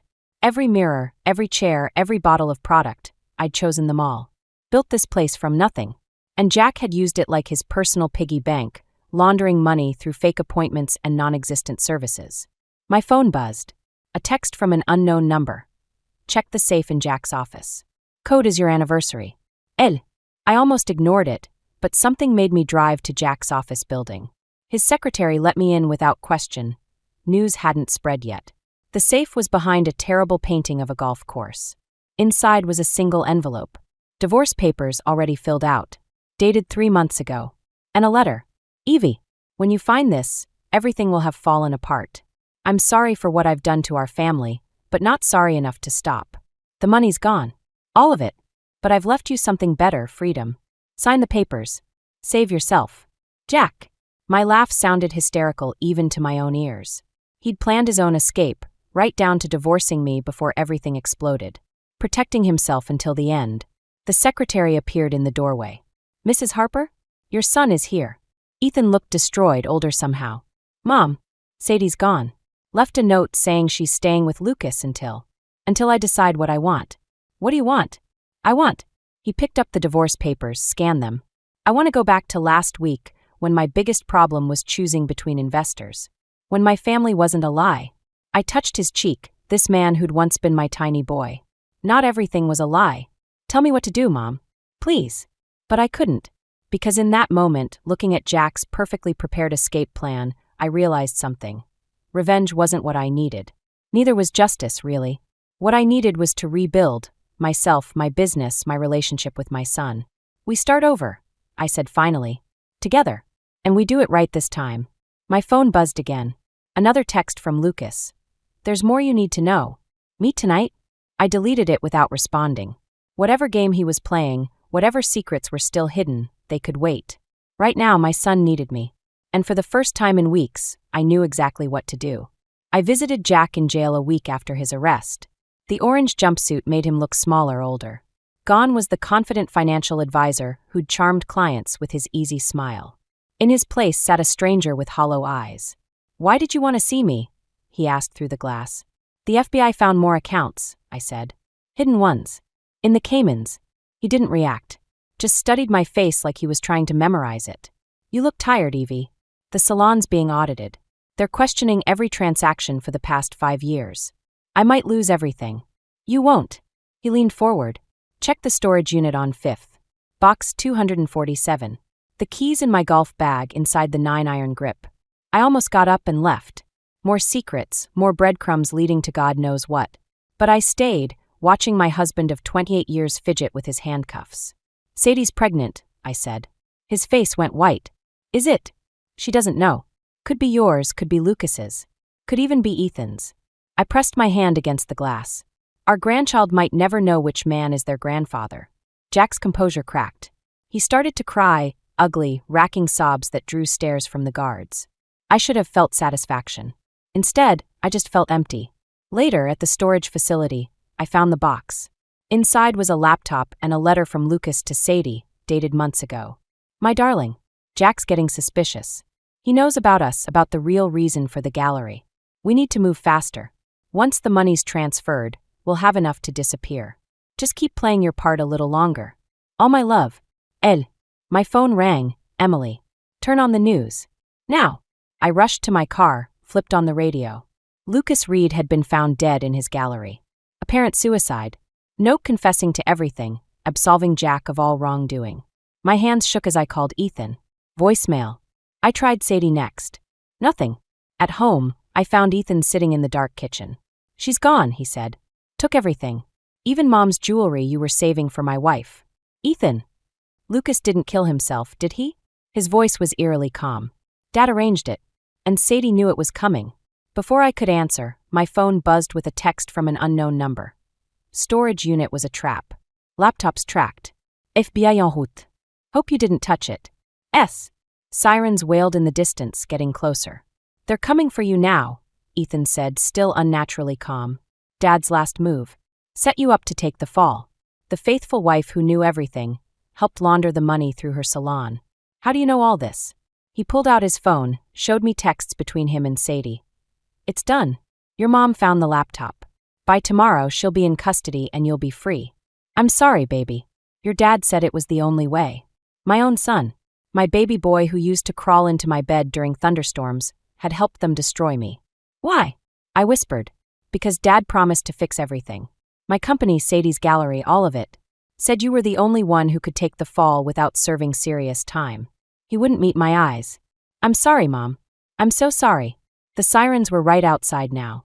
Red and blue lights painted my kitchen in alternating waves of color. Like a nightmare I couldn't wake up from. Mrs. Harper? A voice called through the door. FBI. We have a warrant. Ethan stood, finally looking at me. I'll tell them everything. Make it right. No, I said, surprising myself. You won't. Because in that moment, watching my son wrestle with his betrayal, I realized something. This wasn't about revenge anymore. It wasn't even about justice. It was about protection. And sometimes, protecting the ones you love means letting them live with their choices. I opened the door to face the FBI, my head held high. Behind me, I heard Ethan start to cry, just like his father had in jail. Like father, like son. Some things, it seems, run in the family. 3 months into my house arrest, Sadie showed up on my doorstep. The ankle monitor felt heavier as I watched her stand there, one hand protectively over her growing belly. Emily said you might shoot me if I came, she said quietly. Emily exaggerates. I stepped aside. But I did consider it. She looked different, haunted maybe. The confident artist was gone, replaced by someone who jumped at the sound of my kettle whistling. Lucas didn't kill himself, she said, sitting at my kitchen table. The same table where Ethan had betrayed me. Jack had him killed. I have proof. I set 2 mugs down harder than necessary. Why now? Because I'm tired of running. Because this baby deserves better than a life built on lies. She pulled out her phone, played a video. Lucas, alive, speaking directly to the camera. If you're watching this, I'm dead. Jack Harper arranged it through his contacts. The suicide note's a fake. The real money's not in the Caymans. It's in Switzerland, under his wife's maiden name. He's been planning this for years. Sadie, I'm sorry. I really did love you. My hands shook as I processed what this meant. The FBI already cleared Jack. He's being released next week. I know. He's already contacted Ethan, promising to restore everything once he's out. She looked up, tears streaming. But Ethan doesn't know what his father really is. What he made me do. A key turned in the front door. Ethan walked in, freezing when he saw us. Mom, what's she doing here? Showing me the truth, I said. Finally. His face hardened. You can't trust her. She's trying to manipulate you like always. Like you did. I stood, anger rising. Setting me up with that laptop? Letting your father destroy my life to save your company. There's always a choice, Sadie whispered. She played the video again. Ethan's face went from anger to confusion to horror. No, Dad wouldn't. He couldn't. He did, I said. And now he's coming home, expecting everything to go back to normal. Planning to use my identity to access millions I didn't even know existed. My phone buzzed. Jack's lawyer. Release scheduled for tomorrow morning. Client requests family presence. Ethan sank into a chair. What do we do? We. I laughed bitterly. There is no we. You chose your side. Mom, please. I can fix this. Actually, Sadie said. We all can. She pulled out another phone, Lucas's. Everything's here. Every transaction, every threat, every murder Jack arranged. Lucas kept records of everything. Why didn't you turn this in before? Because Jack said he'd kill the baby if I did. But now. She touched her stomach. Now I realize this child deserves to know at least one of their possible fathers was brave enough to stand up to him. My ankle monitor beeped, a warning that I was getting too close to the door. Such a simple sound, representing everything Jack had taken from me. If we do this, I said slowly, we do it my way. No more secrets, no more schemes. And you both have to live with the consequences. They nodded, looking young and scared and finally honest. My phone buzzed again. Emily. Jack's lawyer filed early release papers. He'll be out in 3 hours. I looked at my son, at the woman carrying my grandchild, at the evidence that could destroy the man who'd tried to destroy me. 28 years of marriage, of trust and love and lies, all coming down to this moment. Call Marcus, I told Ethan. Tell him to meet us at the FBI office. Sadie, forward everything to Emily. She'll know what to do if anything happens to us. What are you going to do? Ethan asked. I touched my ankle monitor, thinking of Jack in his prison jumpsuit, looking small and old. I'm going to show your father what real revenge looks like. And then I'm going to make sure he never hurts our family again. Because sometimes the best revenge isn't about destroying someone. Sometimes it's about protecting what's left of the people you love, even if they've broken your heart. 1 year later, I stood in my newly renovated salon, watching Emily arrange flowers for the grand reopening. The ankle monitor was long gone, replaced by a quiet confidence I'd never known I had. Jack got 20 years. The evidence on Lucas's phone had been irrefutable. Money laundering, conspiracy to commit murder, fraud. His lawyer tried claiming diminished capacity, but the jury hadn't bought it. I sat through every day of the trial, watching the man I'd loved for nearly 3 decades transform into a stranger in an orange jumpsuit. The first customers arrive in an hour, Emily said, adjusting a lily. You ready? Before I could answer, the bell chimed. Sadie walked in, pushing a stroller. My granddaughter, Grace, slept peacefully inside, her tiny fist clutching a stuffed rabbit. Sorry we're early, Sadie said. Ethan's parking the car. I bent down to kiss Grace's forehead, breathing in that perfect baby smell. DNA tests had confirmed what we'd all suspected. She was Ethan's. Some might call it a miracle, but I just called it justice. The new sign looks amazing, Ethan said, walking in. He'd lost the startup CEO polish, looked more like himself now. Harper & Son Beauty Company has a nice ring to it. It did. Using the recovered money from Jack's Swiss accounts, we'd rebuilt the salon together.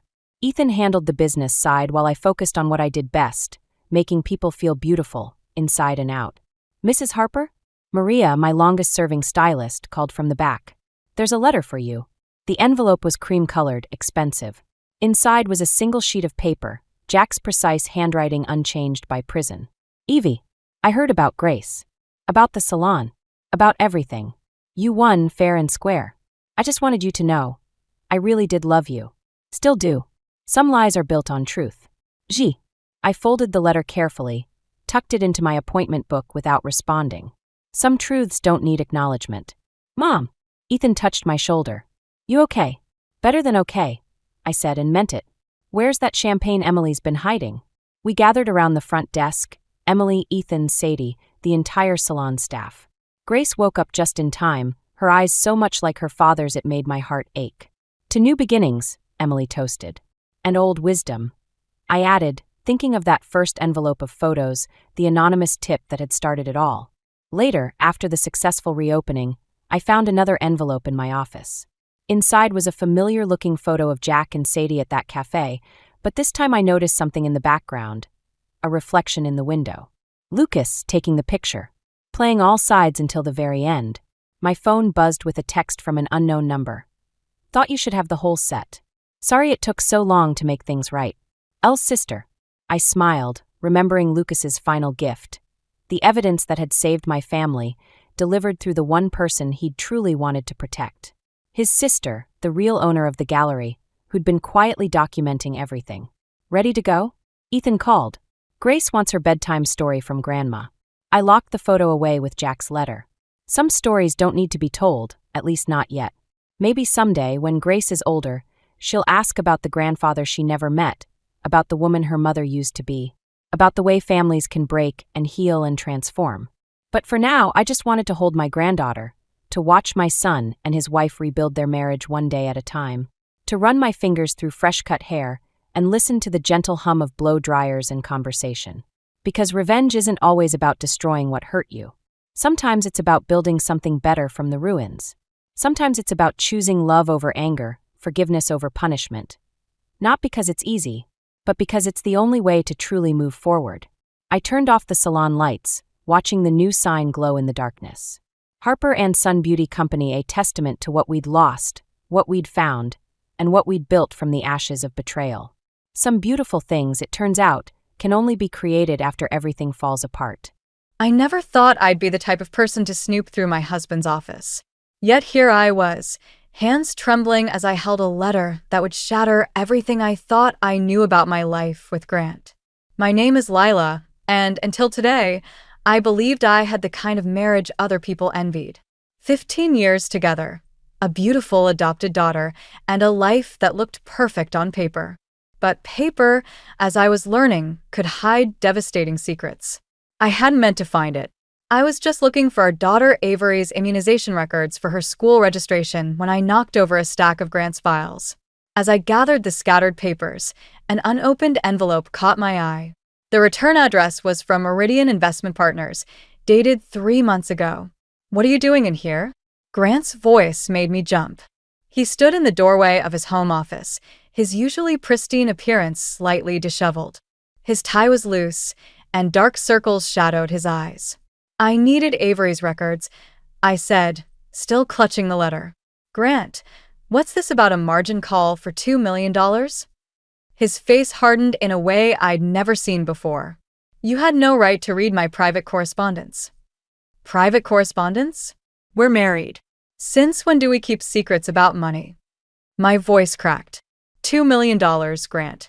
That's not just some small investment gone wrong. He crossed the room in 3 quick strides and snatched the letter from my hands. "It's being handled. This is exactly why I didn't tell you. You're overreacting." "Overreacting? Our daughter's college fund is tied to your investment accounts. Is that gone too?" Grant's silence told me everything I needed to know. "Jesus Christ," I whispered. "Does your mother know about this?" His laugh was bitter. "Mother? Of course not. And she's not going to know.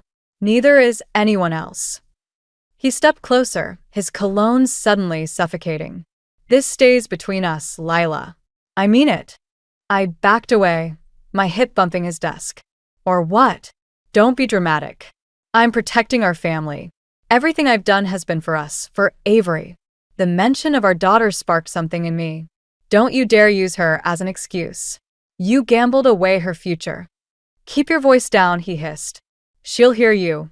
As if on cue, Avery's small voice called from downstairs. "Mom? Dad? Is everything okay?" "Everything's fine, sweetheart," Grant called back, his voice transforming into the warm, caring father I thought I knew. He turned back to me, his eyes cold. "We'll discuss this later. I have a meeting." He straightened his tie and walked out, leaving me alone with the aftermath of what I discovered.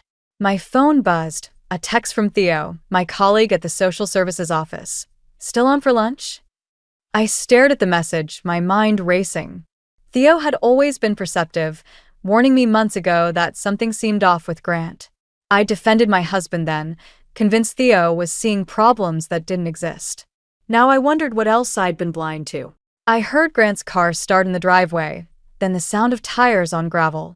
Through the office window, I watched him drive away, probably headed to another mysterious meeting. But instead of the usual worry about his increasing absences, I felt something else stirring: determination. Opening his laptop, I hesitated for just a moment before typing in his password. After 15 years of marriage, I knew all his codes, all his habits. Or, at least, I thought I did. As the screen came to life, I realized I was crossing a line, but Grant had crossed it first. "Mom," Avery called again. "Can you help me with my science project?" "Coming, sweetie," I called back, but my eyes were fixed on a folder labeled Phoenix Initiative. My cursor hovered over it, my heart pounding.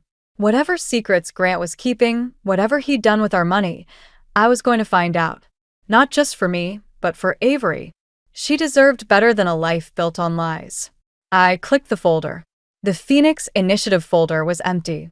Of course it was. Grant had always been meticulous about covering his tracks, but this time, he'd slipped up with that letter. I spent the next hour combing through his desk drawers until my fingers brushed against something taped underneath. A burner phone. Lila, darling, where are you hiding? My mother-in-law's voice sent me scrambling to shove everything back in place. Miriam's heels clicked against the hardwood floors, getting closer.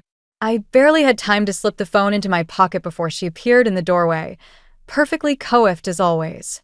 What are you doing in Grant's office? Her smile didn't reach her eyes. It never did when she looked at me. Just organizing some paperwork, I said, gesturing to the scattered files. You're here early for dinner. Oh, Grant called. He said you were upset about something, so I thought I'd come help smooth things over. She perched herself on the edge of Grant's desk. He works so hard for this family, Lila. Sometimes I worry you don't appreciate that. The burner phone felt like it was burning a hole in my pocket. Did he tell you about the $2 million he lost? Miriam's smile flickered. I'm sure you're exaggerating. Grant knows what he's doing. Does he? I pulled out the letter. Because this says otherwise. She snatched it, her perfectly manicured nails crinkling the paper as she read. For a moment, her mask slipped, showing genuine shock. Then it was gone. Well, she said, folding the letter carefully, all successful men take risks. That's how they build empires. With other people's money? Don't be crude, Lila. This is exactly why Grant doesn't discuss business with you. You're too emotional. The front door opened, and Avery's voice rang out. Grant, you're here. Miriam's face transformed into genuine warmth as she hurried to greet her granddaughter. I used the moment to slip into the bathroom, pulling out the burner phone with shaking hands.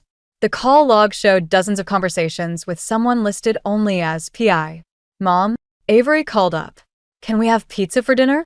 Ask your grandmother, sweetie. I'll be down in a minute. I quickly photographed the call log with my own phone, then started checking messages. Most were deleted, but one caught my eye. Meeting confirmed. Bring the rest of the documents. No more excuses. The timestamp was from yesterday. Lila. Miriam's voice carried an edge of command. Come help me with dinner. I returned the burner phone to its hiding place and headed downstairs, finding Miriam already taking charge of my kitchen. Avery sat at the counter, watching her grandmother pull ingredients from the fridge. Pizza's not healthy, Miriam was saying. I'm making your father's favorite casserole. But Mom promised. It's fine, Avery, I interrupted, catching my daughter's disappointed look. We can have pizza another night. Miriam smiled triumphantly. See? Your mother can be reasonable when she tries. My phone buzzed, a text from Theo. You okay? You missed lunch. Before I could respond, Grant walked in. He kissed Avery's head, then his mother's cheek, before turning to me with a practiced smile. Mother, thank you for coming. I hope you talked some sense into my wife. We were just discussing how hard you work, Miriam said, shooting me a warning look. I felt the weight of their expectations, their assumptions about my role in this family. The burner phone's messages burned in my mind. Whatever Grant was involved in, it was bigger than just lost investments. Actually, I said, meeting Grant's gaze, your mother and I were discussing the Phoenix Initiative. The casserole dish slipped from Grant's hands, shattering on the floor. Avery jumped, and Miriam gasped, but I kept my eyes on my husband's face. For just a second, real fear flashed across it. Avery's sweetheart, he said, his voice tight. Why don't you go upstairs and start your homework? But dinner. Now, please.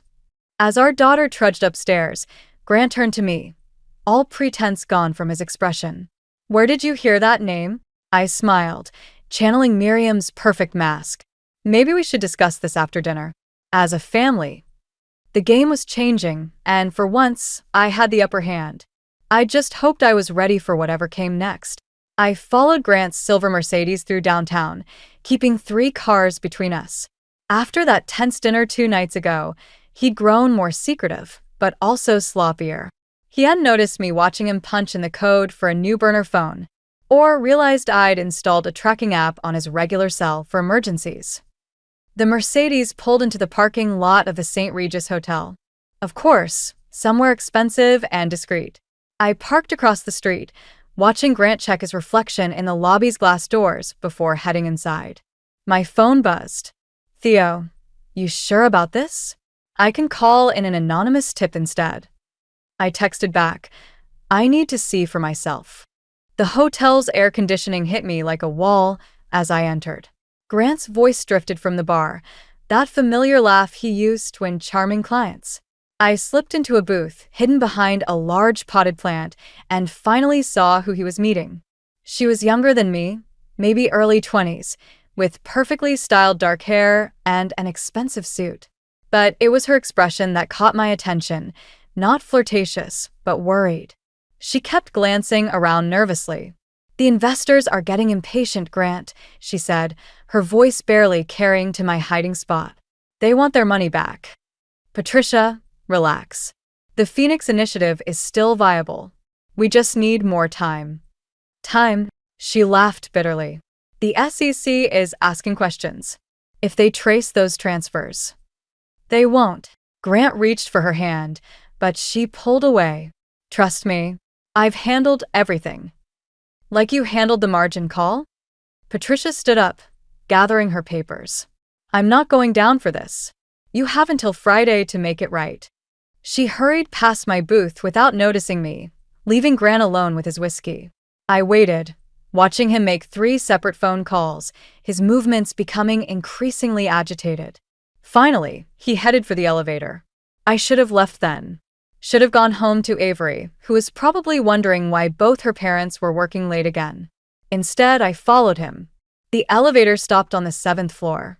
I waited 30 seconds before following, my heart pounding as I crept down the hallway.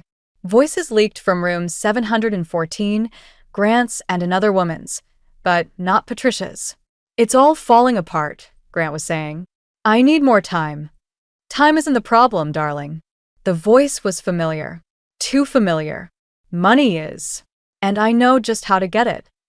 I pressed closer to the door, my blood running cold as I recognized Miriam's voice. "Mother, no. The house is in both our names. Lila would have to sign off. Then make her sign. You've managed her this long, haven't you? Unless." Miriam paused. "Has she found something?" "She mentioned Phoenix Initiative at dinner." "I don't know how." "Then we have no choice. I'll make the calls tonight. By morning, every cent in your joint accounts will be gone. We'll tell her it was hackers or market volatility. She's naive enough to believe it. And Avery's college fund? Collateral damage. Really, Grant, you're too sentimental. That child isn't even your real." I must have made a sound, because the voices suddenly stopped. Footsteps approached the door. I ran, not caring about the noise, making it to the stairwell just as the door opened. I took the stairs 2 at a time, my mind racing faster than my feet. They were planning to steal everything. Not just my money, but Avery's future. And Miriam's comment about Avery not being real, as if adoption made our daughter somehow less worthy of protection. In the parking lot, I sat in my car, hands shaking as I pulled out my phone. The recording app was still running, having caught every word. I had evidence now, not just suspicions. But evidence of what? How deep did this Phoenix Initiative go? My phone buzzed with a text from Grant. "Working late. Don't wait up." Another text followed, this one from an unknown number. "Back off, or your daughter loses everything." P.I. They were threatening Avery now. Fine. If they wanted to play hardball, I could play too. I started my car, but instead of heading home, I drove toward the one person I knew could help me understand what I'd stumbled into. Theo had connections in the SEC. It was time to use them. Theo's apartment was exactly what you'd expect from a career social worker, cramped, cluttered, and filled with case files. He listened without interrupting as I played the hotel recording, his expression growing darker with each word. "This isn't just fraud anymore," he said, pulling out his laptop. "The Phoenix Initiative, I've heard whispers about it at the SEC. They think it's connected to something bigger. Bigger than stealing $2 million? Try 20 million. He turned the screen toward me. "Your husband's company isn't just losing money, they're laundering it. And that woman, Patricia? She was found dead in her apartment an hour ago." The room seemed to tilt. "What?" Apparent suicide, but Theo's phone buzzed. He checked it, then cursed. Your accounts, check them now. My banking app showed all zeros. Every account emptied. Even Avery's college fund, just like they'd planned. My hands started shaking. I have to get home. Avery is at your neighbor's house, remember? Tuesday night dance class. Theo grabbed his keys. I'm coming with you. No, I need you to make those SEC calls. Find out what else Grant's involved in. I stood up, steadying myself. I can handle my husband, Lila. Theo caught my arm. Grant isn't just your husband anymore. He's a suspect in a federal investigation, and now possibly murder. My phone lit up with Grant's face. I answered on speaker. Where are you? His voice was too calm. Mother's trying to reach you. I'm handling a work emergency. Is everything okay? Oh, everything's fine. Except someone accessed my private files today. You wouldn't know anything about that, would you? I met Theo's eyes. No, why would I? Interesting. Because Avery mentioned seeing you follow my car earlier. My blood ran cold. Is she okay? She's fine. Mother picked her up early from dance. We're all having a lovely dinner. You should join us. The threat was clear. Come home, or you won't see your daughter. I'll be there in 20 minutes. Perfect. Oh, and Lila? Leave your phone here.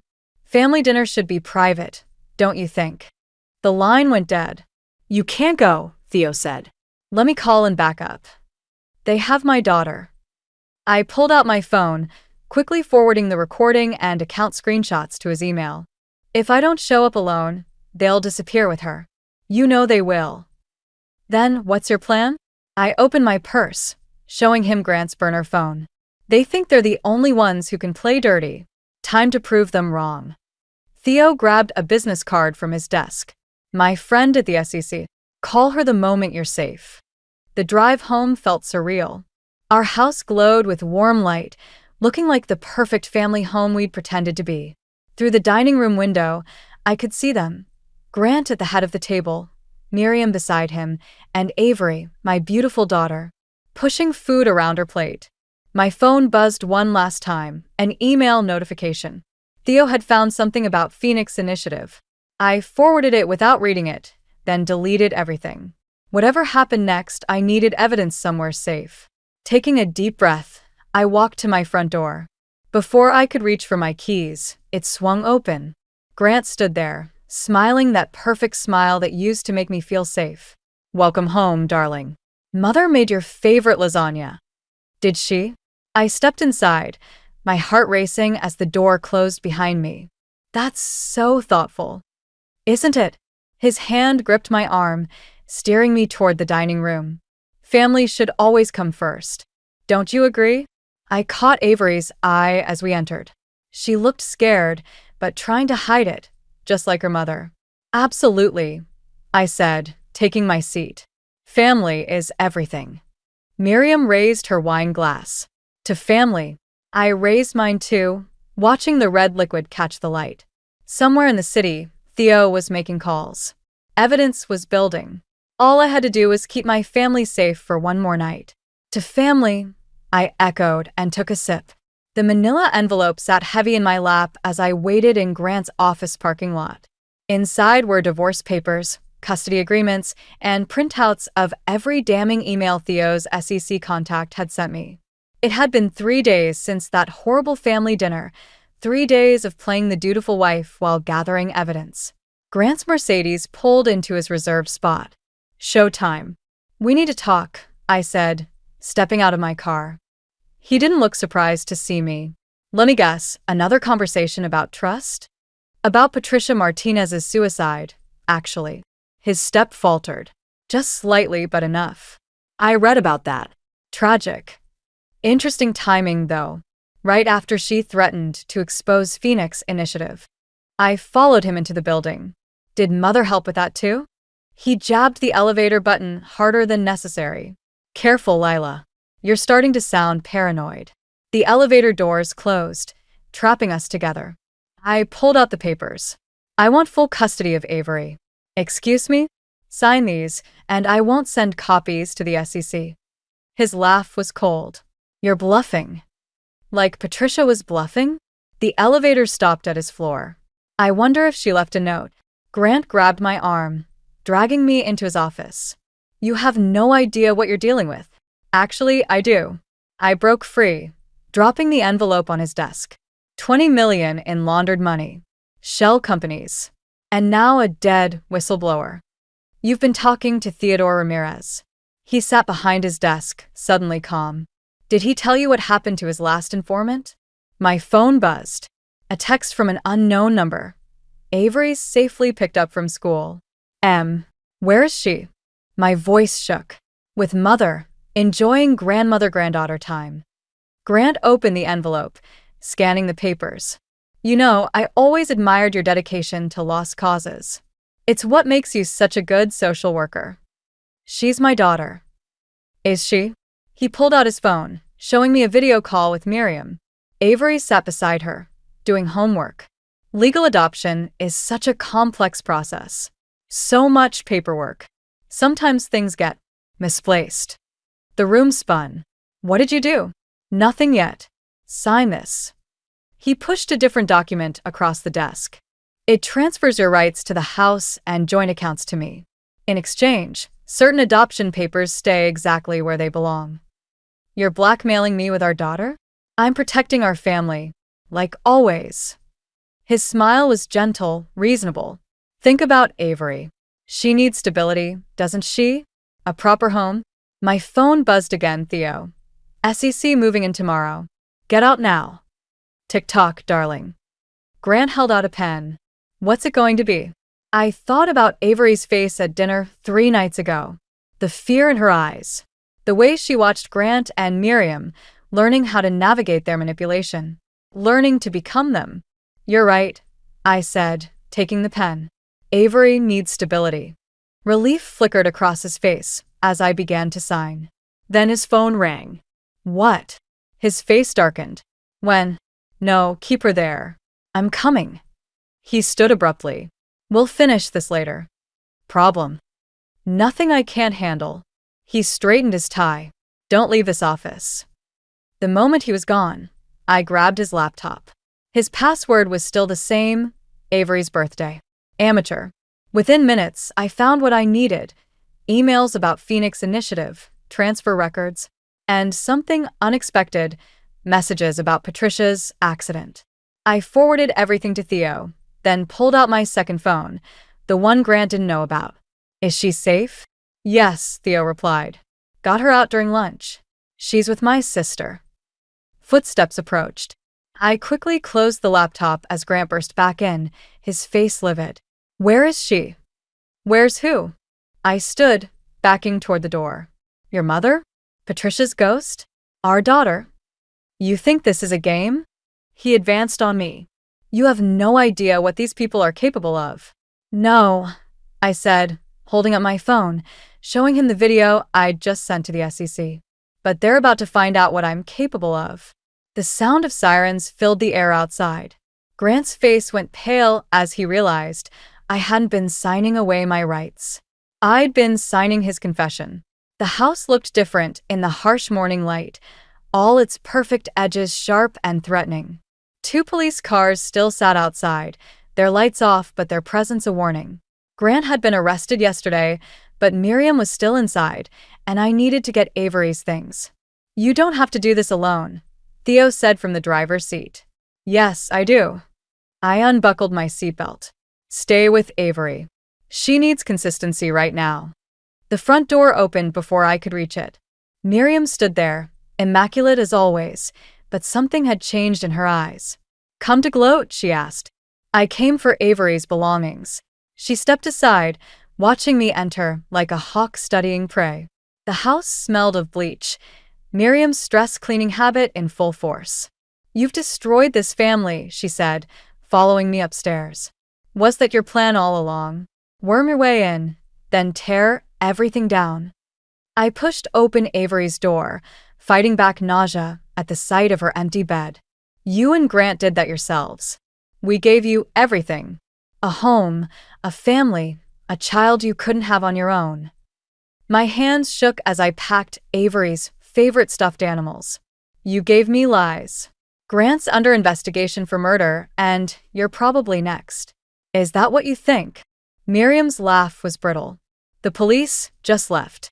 Apparently, all the evidence on Grant's computer was corrupted. Such a shame. I froze. What? And those adoption papers you were so worried about? They're perfectly legal now. Amazing what good lawyers can accomplish overnight. The room spun. Everything I'd gathered. All the evidence. Don't look so devastated, Miriam said. Grant will be out by evening. The Phoenix Initiative has very powerful friends. You're lying. Check your phone.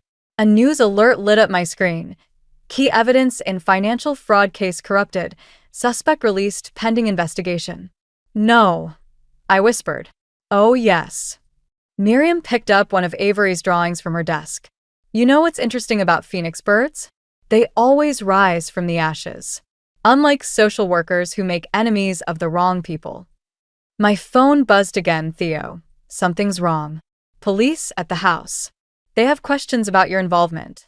What did you do? I demanded. Me? Nothing.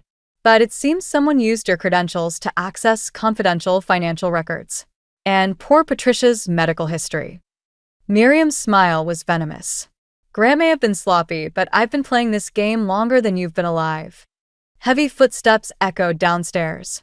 Male voices called out, official and demanding. That'll be the detectives, Miriam said.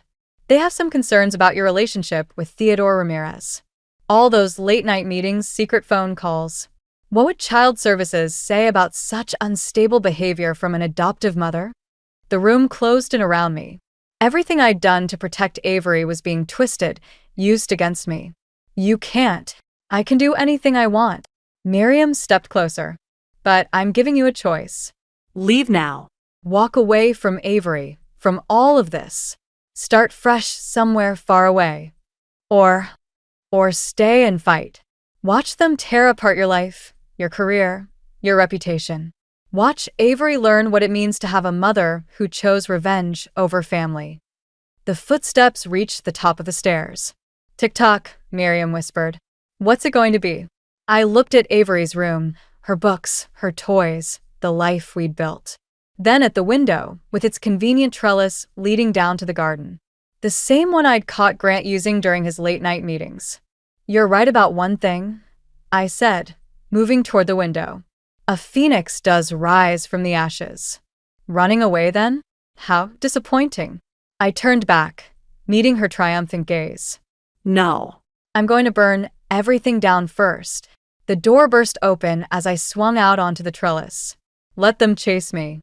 Let them think they'd won. Because Miriam had forgotten something crucial about phoenix birds. When they rise from the ashes, they bring the fire with them. The motel room's flickering light made the documents spread across the bed look like evidence from a crime scene. In a way, they were. 3 days of hiding, calling in favors, and piecing together what Miriam thought she destroyed had led to this moment. My burner phone buzzed. It's done, Theo texted. FBI has the files. You sure about this?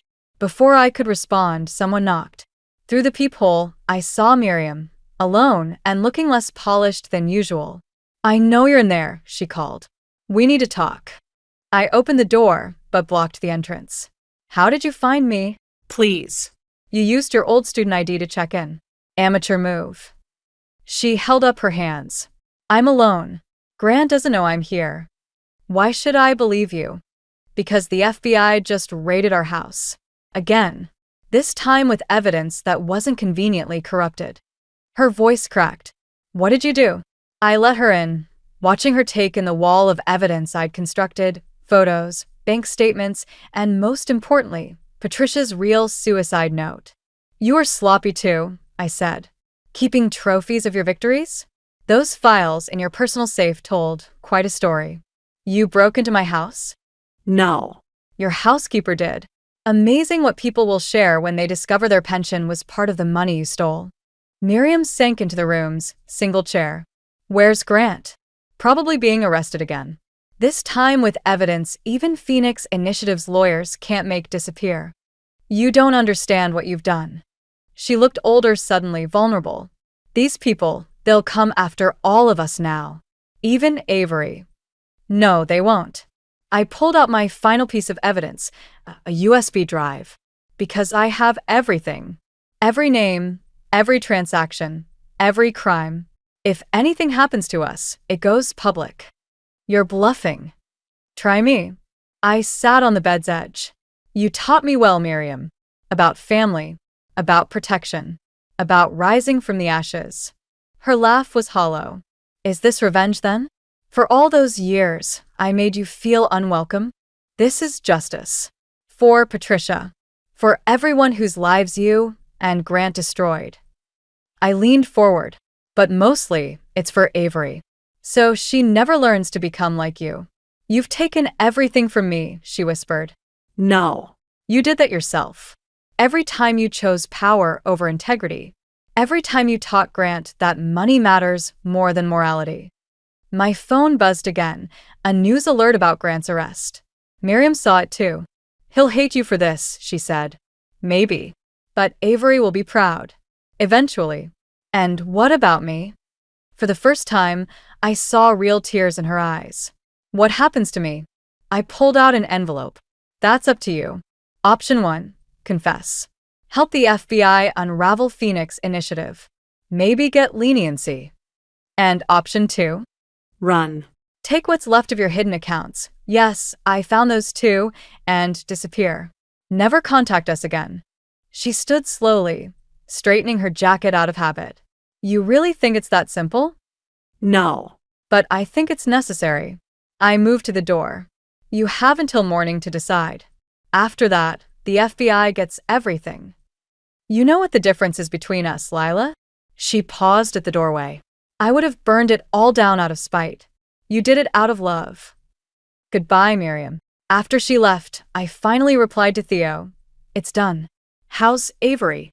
Drawing pictures of her brave mom. You coming home soon? I looked at the wall of evidence, at the ruins of the perfect family facade we'd maintained for so long.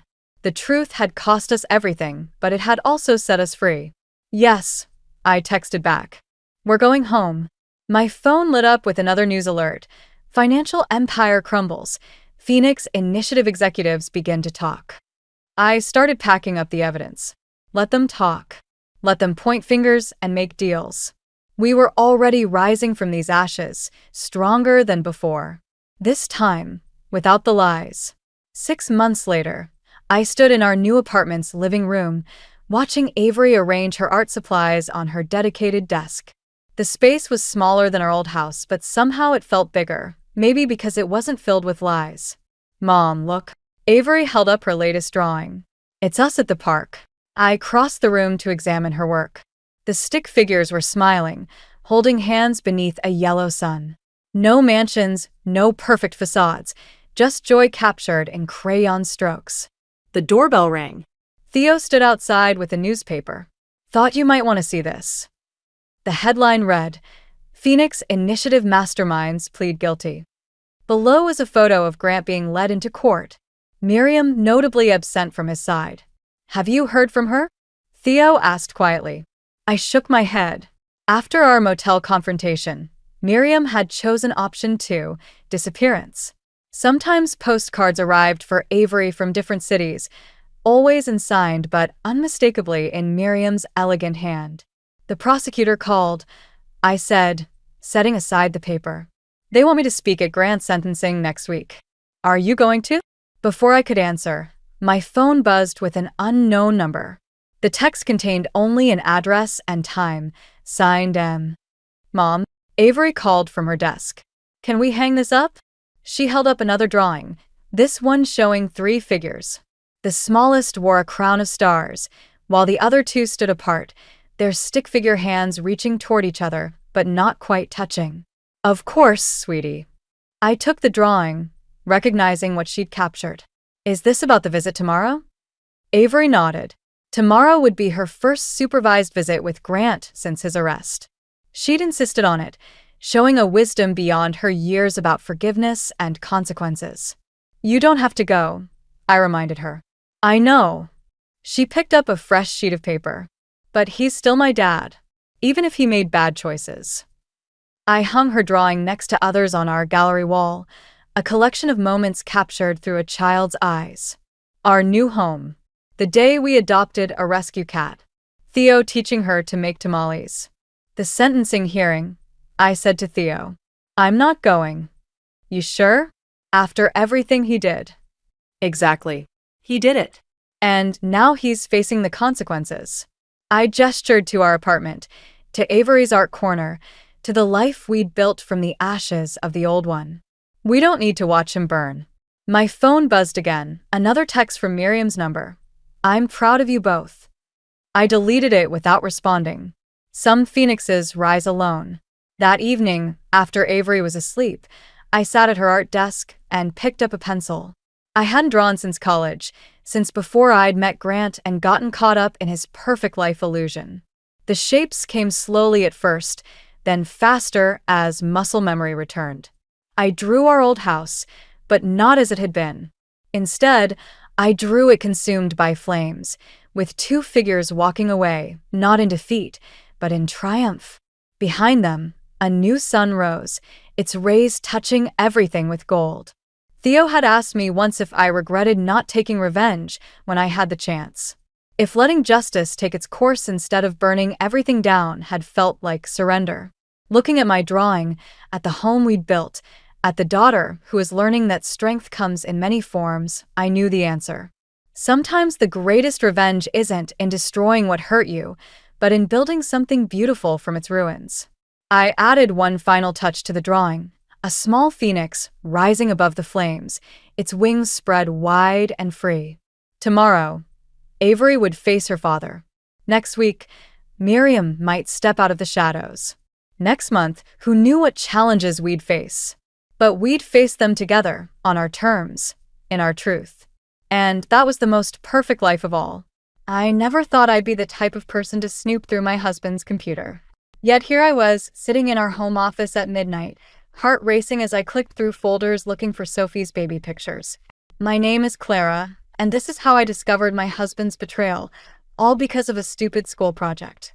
Mom, I need pictures of me as a baby for show and tell tomorrow, Sophie had announced at bedtime, giving me that last-minute panic all parents know too well. Ryan always handled the family photos, organizing them meticulously on his laptop. He was away at another late meeting, so I figured I'd just grab what I needed quickly. The cursor hovered over a folder labeled Family Photos 2023. Double-click. Nothing about Sophie. Instead, my screen filled with images that made my stomach drop. My husband, Ryan, with his arm around a woman I recognized from his office holiday party. Natalie something. They were at a beach I'd never seen, looking far too comfortable together. My hands started shaking. I opened another folder, then another. Each click revealed more photos, more moments I knew nothing about.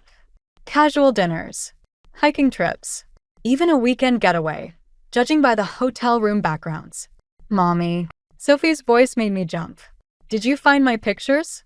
I slammed the laptop shut. Not yet, sweetie. Let's look tomorrow, okay? It's way past bedtime. But you said. I know, baby. I'm sorry. I forced a smile. How about we take new pictures in the morning? You can wear your favorite dress. After tucking her back in, I returned to the office, my mind racing. The photos were bad enough, but then I found the messages. Hundreds of them, spanning months. My fingers trembled as I scrolled through their conversations. Missing you already, Natalie had written just hours ago. Last weekend was perfect. I can't wait until we don't have to hide anymore. Ryan's response made me physically ill. Soon, I promise. Just need to figure out the right timing. The right timing?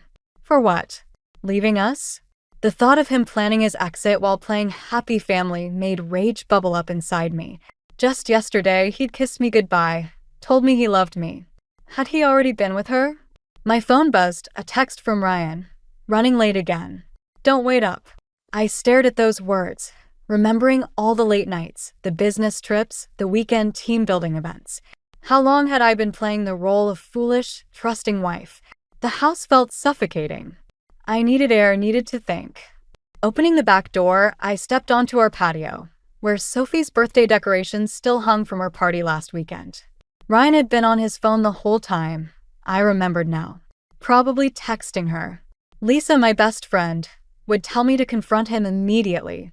My brother Mark would offer to beat him up. But looking through our kitchen window at Sophie's artwork on the fridge, I knew I needed a better plan. This wasn't just about revenge. It was about protecting our daughter. I went back to the laptop, took screenshots, and saved everything to a USB drive. Then I carefully restored all the folders exactly as I'd found them. Ryan was always so organized, so careful. He taught me that attention to detail matters in everything you do. Well, he was right about that. Tomorrow, I'd act normal. Kiss him goodbye, pack Sophie's lunch, work on my graphic design projects. But behind that routine, I'd be planning. Because Ryan wasn't the only one who could keep secrets. My phone buzzed again. Love you. See you in the morning. I typed back, love you too. And for the first time in our marriage, I lied. Lisa nearly choked on her coffee when I showed her the photos. We were sitting in her office during her lunch break, and I just dumped everything I'd found on her desk. That absolute piece of. She caught herself, remembering we were in her professional space. Clara, honey, how are you holding it together? I fidgeted with my wedding ring. A habit I'd developed over the past sleepless week. Sophie, I have to keep it together for her. But Lisa, there's more. I pulled out my phone and showed her the text I'd received that morning. Ryan wanted to take Sophie on a weekend trip to his parents' lake house, just the two of them. He'd never done that before. He's testing the waters, Lisa said, her therapist voice creeping in. Seeing how Sophie handles being alone with him for extended periods. My stomach churned. You think he's planning to fight for custody? I think you need a lawyer. Lisa reached for her desk drawer and pulled out a business card. Margaret Chin. She handled my sister's divorce. She's expensive, but she's worth every penny. I haven't even confronted him yet, I said, but took the card anyway. Exactly. And you shouldn't. Not until you're ready. Lisa leaned forward. Clara, I've seen this before. Men like Ryan, they're planners. They don't leave anything to chance. He's been documenting everything, organizing those photos meticulously. You need to be just as prepared. The office suddenly felt too small. Through the window, I could see people going about their normal lives, wondering how many of them were hiding similar secrets. There's something else, I admitted. Yesterday, I saw a notification pop up on his phone. He's viewing properties in the city. 3-bedroom apartments. Lisa's expression darkened. Near Natalie's office? I nodded, fighting back tears. 10 minutes away. Okay, here's what we're going to do. Lisa grabbed a legal pad. First, you're going to let him take Sophie this weekend. What? No. Yes. Because while they're gone, we're going to do some digging. Bank statements, credit card bills, everything. You need to know exactly what you're dealing with. My phone buzzed, a text from Ryan. Made dinner reservations for tonight. That new Italian place you wanted to try. Just us. Lisa read the message over my shoulder. He's love-bombing you. Classic move when they're feeling guilty or planning something. Or maybe he's having second thoughts? The hope in my voice sounded pathetic even to me. Clara. Lisa's tone was gentle but firm. Remember the beach photos? That wasn't a one-time thing. That was a vacation. Planned, booked, executed. While you were home with Sophie, probably thinking he was at another sales conference. She was right. I thought about all the times I'd defended Ryan to friends who questioned his late nights. All the times I'd praised him for being such a devoted father and husband. I feel so stupid, I whispered. No. Lisa grabbed my hands. You trusted your husband. He's the one who should feel stupid for throwing away a family that loved him. My phone buzzed again. This time it was Sophie's school. She wasn't feeling well and needed to be picked up. Go, Lisa said. But Clara? Don't go to dinner tonight. Tell him Sophie needs you home. Let him sit there alone, checking his watch, wondering. Sometimes the best revenge is simply withdrawing the love they took for granted. As I drove to Sophie's school, my mind raced with possibilities. The lawyer's card seemed to burn in my purse. Part of me wanted to confront Ryan immediately, to scream and throw things. But Lisa was right. I needed to be smarter than that. I texted Ryan, Sophie's sick. Have to cancel dinner. So sorry. His response came quickly. Everything okay? Want me to come home? No need. You enjoy your evening. I wondered if he'd meet Natalie instead. If he'd take her to our reservation. And for the first time since discovering the truth, I felt something besides pain. I felt power. Because while Ryan thought he was carefully orchestrating his exit, he had no idea I was writing my own script. Sophie was waiting in the nurse's office, pale but smiling when she saw me. As I hugged her, I made my decision. This weekend, while they were at the lake house, I'd start building my case. And Ryan would never see it coming. The lake house weekend gave me exactly what I needed, just not in the way I expected. While Ryan and Sophie were away, I'd planned to dig through his office, but I never got the chance. Instead, the evidence literally walked through my front door. I was sorting through bank statements when the doorbell rang. Opening it, I found myself face to face with Natalie Brooks. I know who you are, I said, my voice steadier than I felt. She nodded, clutching her designer purse like a shield. Can we talk? Every instinct screamed to slam the door, but curiosity won out. I led her to the kitchen, where Sophie's artwork still covered the fridge. Natalie's eyes lingered on a family drawing, stick figures holding hands, all wearing huge smiles. Coffee, I offered, mostly to fill the silence. I shouldn't be here. She remained standing. But Ryan doesn't know I came, and I thought, you deserve to know everything. My hands gripped the counter. Everything about what? The apartment hunting? The planned custody arrangement? Or just the affair? Her face paled. You know about the apartments? I know enough. I forced myself to meet her eyes. What I don't know is why you're here. Natalie pulled out her phone, hands shaking slightly. Because of this, she showed me an email chain between Ryan and a realtor. The most recent message discussed closing dates and school districts. He said he was leaving you after Sophie's school year ends, she continued. But yesterday, I found out he's been saying the same thing to Jessica in accounting. The room tilted slightly. What? I'm not the only one, Clara. I thought, God, I'm so stupid. I thought I was special. Her laugh was bitter. Turns out I'm just part of his pattern. I sank into a kitchen chair, my mind racing. How many? That I know of? 3, including me. All from different departments. She placed a USB drive on the table. Everything's here. Emails, photos, hotel receipts. Use it however you want. Why are you doing this? Natalie's eyes drifted back to Sophie's drawing. Because I have a daughter too.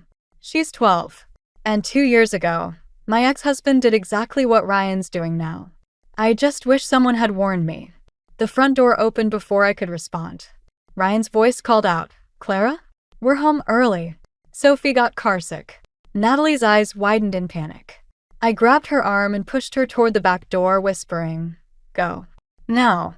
She slipped out just as Ryan entered the kitchen, carrying a pale-looking Sophie. Someone was here, he asked, noticing the 2 coffee mugs on the counter. Lisa stopped by.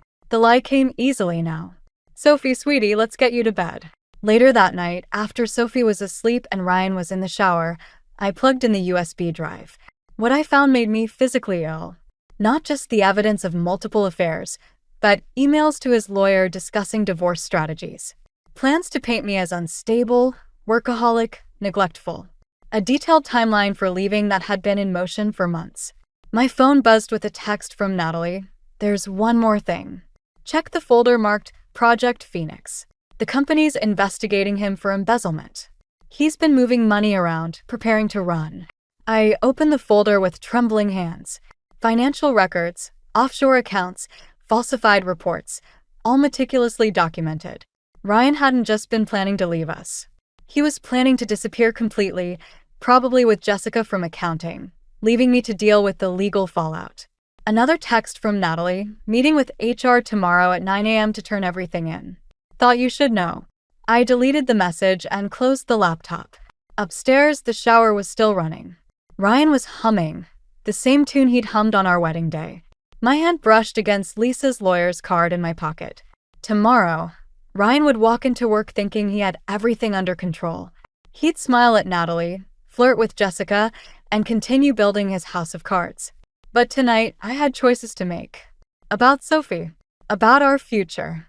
about whether revenge meant destroying him completely or simply walking away with everything he thought he'd taken from me. The shower stopped. I heard Ryan's familiar footsteps. "Hey," he called out. "Everything okay down there?" I looked at the USB drive in my hand and smiled. "Everything's fine. Just finishing up some work." The morning Natalie was supposed to meet with HR, Ryan didn't go to work. Instead, he was sitting at our kitchen table when I came downstairs, still in his pajamas, looking through old family albums. "Remember this?" He held up a photo from Sophie's 3rd birthday. "You made that butterfly cake from scratch. It looked terrible, but Sophie loved it." My phone buzzed in my pocket, probably Natalie wondering where Ryan was. I ignored it. "Why are you here, Ryan?" He closed the album carefully. "I got an interesting email last night. Someone's been accessing my work files." IT flagged it. His eyes met mine. "From our home network." The air felt thick. I poured myself coffee, buying time. "Sounds serious." "It is." He drummed his fingers on the table. "Especially since some sensitive financial documents were copied. The kind that could cause real problems for certain people. People like you?" His smile didn't reach his eyes. "Clara, let's be honest with each other. What do you think you're doing?" "Funny. I was about to ask you the same thing." I sat across from him. "How's Jessica from accounting, by the way? Or should I ask about the offshore accounts first?" The color drained from his face. For a moment, I saw a panic flash in his eyes before his practiced charm took over. "Whatever you think you know. I know everything, Ryan. The affairs, the money, the plans to leave. Your whole house of cards." I pulled out my phone, showing him Natalie's text thread. "Turns out your girlfriends talk to each other." "And to me." He reached for the phone, but I pulled it back. "Sophie's still asleep," I reminded him quietly. "Let's keep this civil." "Civil." He laughed, but it sounded hollow. "You're threatening to destroy everything I've built." "No, you did that yourself." "I'm just deciding what to do with the wreckage." My phone buzzed again. This time Ryan's phone chimed too. His face changed as he read the message. "HR meeting canceled," he said. "Natalie called in sick." He looked up. "What did you do?" "Nothing. Yet." I took a sip of coffee. "But here's what's going to happen. You're going to transfer half of everything, the legal half, into my name. You're going to agree to joint custody, and you're going to disappear from Sophie's life slowly on my terms. So it doesn't break her heart all at once." "Or what?" "You'll turn me in." His voice hardened. "Think carefully, Clara. If I go down, we all do. No money for Sophie's college. No comfortable life. Is that what you want?" Before I could answer, small footsteps padded down the stairs.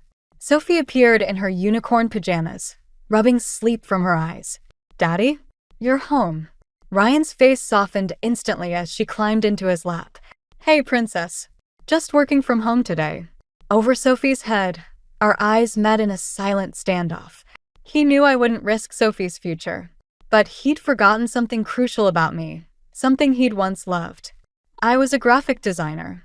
I noticed details, like how his laptop password was Sophie's birthday, like how he always backed up everything, including emails he thought were deleted, like how his careful plans left a trail someone creative could follow. "Sophie, honey," I said, "why don't you show Daddy that new drawing you made? The one about your future." She ran to get it, leaving us alone again. "You have until tonight," I said quietly, "to decide how this plays out. But remember, I'm not the only one with copies of those files. And Natalie's not the only one who knows where they are." Ryan's jaw clenched. "You're bluffing." "Maybe. Want to risk finding out." Sophie returned with her drawing, a picture of her future self as a veterinarian. As she explained every detail to Ryan, I watched him hold her, knowing these moments were numbered. Not because I wanted revenge, but because sometimes protecting someone means letting them lose everything else. My phone buzzed one final time. A message from Lisa: "Margaret Chen can see you at 2 p.m. Don't tell Ryan." I deleted the message and watched my daughter smile at her father, memorizing the moment before everything changed. My brother Mark's guest room felt like a sanctuary after the chaos at home. Sophie was already asleep, exhausted from what I'd told her was a surprise sleepover at Uncle Mark's. I hadn't planned on leaving tonight, but Ryan's final move forced my hand. He did what? Mark paced his kitchen, hands clenched. Show me again. I pulled up the bank app on my phone. Our joint accounts, completely drained. Every penny transferred out just hours after our confrontation. Classic Ryan, Mark muttered. Always thinking 3 steps ahead. He left exactly enough for 1 month's expenses. I laughed, but it came out more like a sob. Such a thoughtful husband. Mark grabbed 2 beers from the fridge, sliding one across the counter to me. Have you called the lawyer yet? Margaret Chen? Meeting tomorrow at 9. I took a long drink. But that's not even the worst part. I showed him the email I'd received just before fleeing the house. Ryan had copied his company's board of directors, detailing my unauthorized access of company files and threatening legal action. He'd positioned himself as the whistleblower, making me the criminal. Clever bastard, Mark said. He's trying to discredit you before you can use anything against him. A noise from upstairs made us both freeze, but it was just Mark's son Tommy getting water. Through the kitchen doorway, I watched him wave sleepily to Sophie, who'd appeared in the hallway. Mom. She padded into the kitchen, clutching her stuffed rabbit. Dad keeps calling. My phone showed 8 missed calls. As we watched, a text appeared. You're making this worse than it needs to be. Come home. We can fix this. Sophie, honey, I started, but Mark interrupted. Hey, Squirt, wanna help Tommy set up the Nintendo in his room? I bet he'll let you pick the first game. Once the kids were upstairs, Mark turned to me. You need to call Mom's old attorney friend. Tonight. It's almost midnight. Clara, listen to me. Ryan's not just protecting himself anymore. He's actively attacking. That email to the board? That's him building a case to paint you as unstable, vindictive. Next will be custody. My hands shook as I reached for my phone again. This time there was a voicemail from Natalie. Clara, I'm sorry. He made me sign a statement saying I never gave you any files. Said he'd make sure I lost everything if I didn't. I have my daughter to think about. I should never have tried to fight him, I whispered. He's always been better at this game. Mark grabbed my shoulders. No, this isn't about winning anymore. This is about surviving. And you're not doing it alone. My phone buzzed again, Ryan. I'm coming over to Mark's.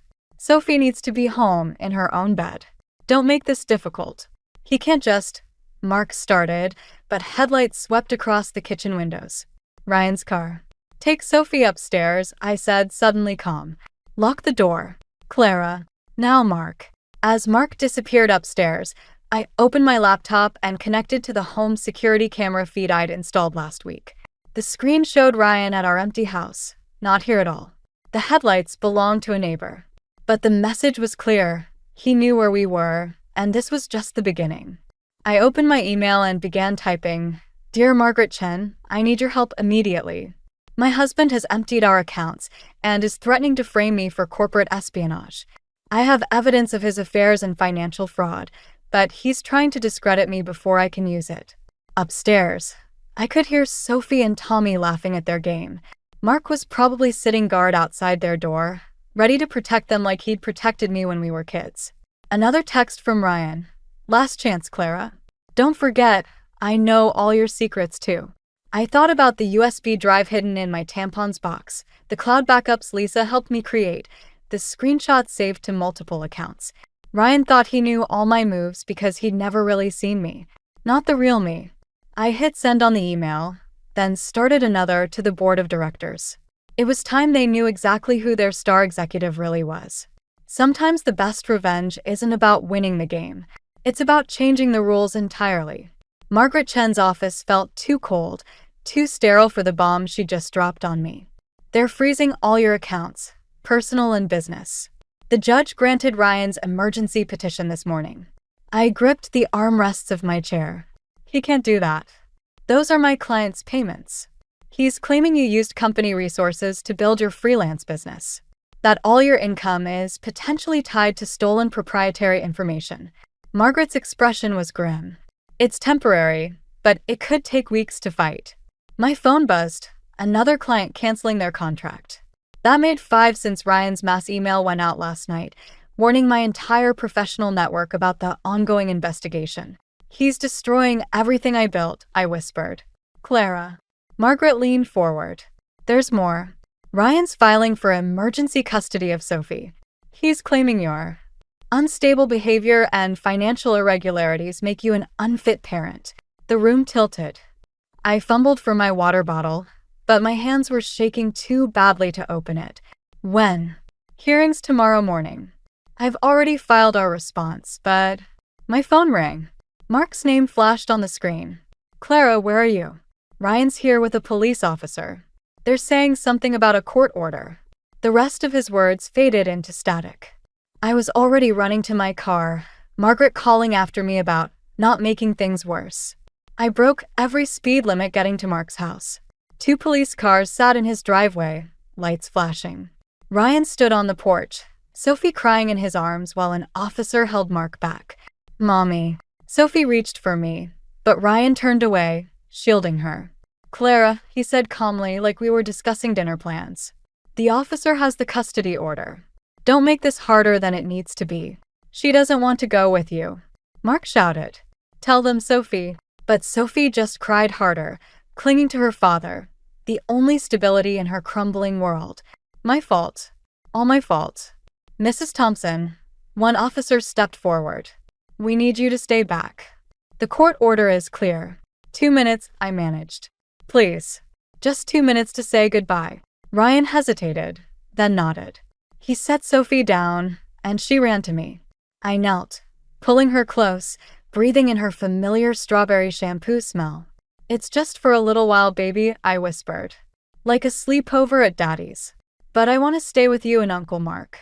Her small fingers clutched my shirt. Why are you crying? Because sometimes grown-ups make mistakes. I wiped my eyes. But I'm going to fix this. I promise. Ryan cleared his throat. Time to go, princess. Sophie's hand slipped from mine. I watched Ryan buckle her into his car, watched them drive away while Mark held me up, because my legs couldn't anymore. He won, I said numbly. He actually won. My phone buzzed again, Lisa this time. Just heard from Natalie. Ryan offered her a promotion and full custody of her daughter in exchange for testifying against you. She's taking the deal. I deleted the message, then deleted Natalie's number. What was the point anymore? Ryan had outmaneuvered me at every turn. My business was ruined. My daughter gone. My reputation destroyed. Even the evidence I'd gathered was useless now that everyone involved had turned against me. Come inside, Mark said softly. We'll call Margaret, figure out our next move. But I stayed on his driveway, watching the space where Sophie had disappeared, remembering how Ryan used to say I was too trusting, too straightforward. He'd meant it as a compliment then. My phone buzzed one last time, an email from Ryan's company board, due to the serious nature of these allegations. I didn't need to read the rest. They were distancing themselves, protecting the company. Just like Natalie was protecting herself. Just like Ryan had always protected himself. Maybe it was time I learned to do the same. I opened my phone and dialed a number I'd sworn never to use. Ryan's biggest corporate rival. Hello, I said when they answered. I have some information about Thompson Industries you might be interested in. Sometimes when you've lost everything, you stop playing by the rules entirely. The board meeting was already in chaos when I walked in. Ryan stood at the head of the table, his perfect composure finally cracking as he tried to explain the anonymous tip that had triggered a federal investigation into the company's finances. This is a malicious attack, he was saying, obviously orchestrated by. He stopped when he saw me. The room fell silent. Clara, he said carefully, this is a closed meeting. I placed a USB drive on the table. Actually, I was invited. By the SEC investigators. The board chairman, Mr. Peterson, cleared his throat. Mrs. Thompson has provided some concerning documentation. We felt it prudent to hear all sides. Ryan's smile didn't waver, but his knuckles whitened against the table. Whatever she's told you is backed up by forensic accounting, I interrupted. Everything's there. The offshore accounts, the manipulated contracts, even that clever little scheme with the shell companies you set up in Sophie's name. That hit home. His face paled. You wouldn't. That would implicate you too. Actually, I pulled out Margaret Chen's carefully prepared documents. I've already signed an immunity deal. Full cooperation in exchange for clearing my name. The investigators were very interested in how you tried to frame me. A murmur went through the board members. Ryan's carefully constructed narrative was unraveling, and he knew it. "What do you want?" he asked quietly. "Sophie." My voice didn't shake. "Full custody. No appeals. No more legal games. Sign the papers right now." He laughed, but it sounded hollow. "Or what? You'll destroy everything? Including your daughter's trust fund?" "No," I said. "I'll tell Sophie the truth. About everything. Every lie, every manipulation, every time you chose yourself over her. She's old enough to understand now. You wouldn't dare. Try me." I met his eyes. "You taught me well, Ryan. Sometimes you have to be willing to lose everything to win." The room was dead silent. Board members shifted uncomfortably as father and daughter faced off across the corporate battlefield Ryan had created. His phone buzzed, probably Natalie, wondering why their escape plan had derailed. He ignored it. "The papers," he said finally. "Show me." Margaret stepped into the room, right on cue, with the custody agreement. As Ryan read through it, his hands trembled slightly. "If I sign this, the USB drive goes to my lawyer instead of the FBI. You'll have time to arrange things." He looked up sharply. "You're giving me a chance to run." "I'm giving Sophie a chance to remember her father as something better than a criminal." The pen hovered over the paper. In that moment, I saw the man I'd married, the one who'd once held our newborn daughter with tears in his eyes, promising to always protect her. "She'll hate me anyway," he whispered. "No," I said softly. "She'll miss you. There's a difference." He signed. As security escorted Ryan out, a temporary leave of absence, while the company investigated these concerning allegations, he paused beside me. "You could have taken everything," he said. "Why didn't you?" I thought of Sophie, waiting at Mark's house, still believing in fairy tales and happy endings. "Because revenge wasn't worth teaching our daughter that destroying people is how you win." He nodded once, understanding finally crossing his face. Then he was gone. Mr. Peterson approached with a thick envelope. "Mrs. Thompson, about your consulting contract." "I don't want it," I said. "Just clear my name publicly." "That's enough." Outside, rain had started falling. My phone showed a message from Mark. "Sophie's asking when she can come home." Home. Not to him or me. Just home. I texted back, "Tell her very soon." And Mark? "Thank you for believing in me." As I drove away from the corporate tower where Ryan had built his empire, I realized something. In trying to destroy me, he'd actually forced me to become stronger than I'd ever been. Sometimes winning isn't about what you take from someone else. It's about what you refuse to let them take from you. 6 months later, I found the letter while unpacking the last box in our new apartment. It had slipped behind Sophie's old baby book, cream-colored envelope, my mother's elegant handwriting. "For Clara when you need it most." Sophie was at her weekly art therapy session, processing everything in bright colors and bold strokes. The apartment was quiet except for the distant hum of city traffic. I sat on the floor, surrounded by memories, and opened the letter my mother had written before she died. "My dearest Clara," it began. "By the time you read this, you'll understand that strength isn't about winning battles. It's about choosing which ones are worth fighting." The doorbell interrupted my reading. Through the peephole, I saw Natalie, looking different than I remembered. Softer somehow, without her corporate armor. "I'm leaving town," she said when I opened the door. "Got a job offer in Seattle." I thought you should know Ryan's there." "I know." I'd tracked the wire transfers to his new account. "How's your daughter?" "Better, now that I'm making better choices." She shifted uncomfortably. "Have you heard from him?" "He sends Sophie postcards. Never with a return address, but she likes getting them." Natalie nodded. "He asked about her when I saw him last week. He seemed different. Smaller, maybe. People usually do, once you stop letting them cast shadows over your life."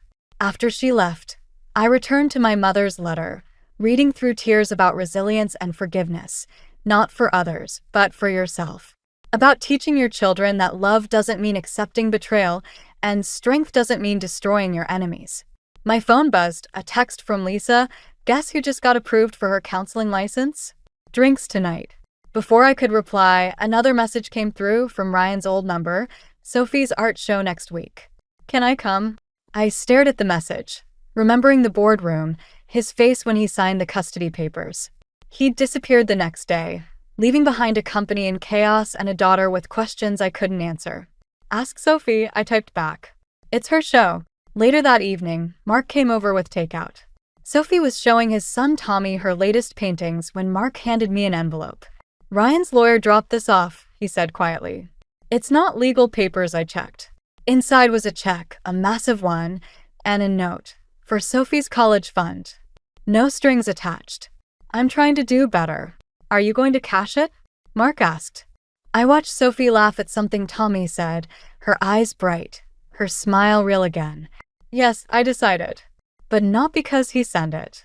Because she deserves every chance at a better future."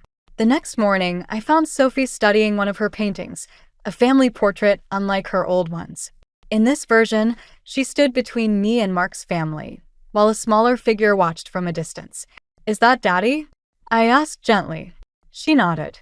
"Miss Lisa says it's okay to love someone from far away. And it's okay if they need to learn how to love better." I hugged her tight, thinking of my mother's letter, of Ryan's postcards, of Natalie's quiet redemption. "You're very wise, you know that?" "Like you," she said. "Tommy says his dad says you're the strongest person he knows." I smiled, remembering how I'd once thought strength meant winning at all costs. Now I understood. It meant having the courage to rebuild, to forgive without forgetting, to love without losing yourself. My phone buzzed again, another client booking. My new design business was growing, built on creativity and determination rather than corporate connections. Life wasn't perfect, but it was ours, shaped by choices made with clarity rather than revenge. Sophie returned to her painting, adding bright colors around all the figures, even the distant one. "Everyone needs a little light," she explained.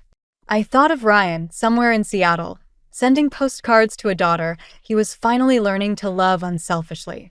Of Natalie, seeking her own fresh start. Of my mother's letter, still waiting to be finished. Sometimes the happiest endings aren't about getting everything you thought you wanted. They're about discovering what you actually need and having the courage to build it yourself, one bright color at a time.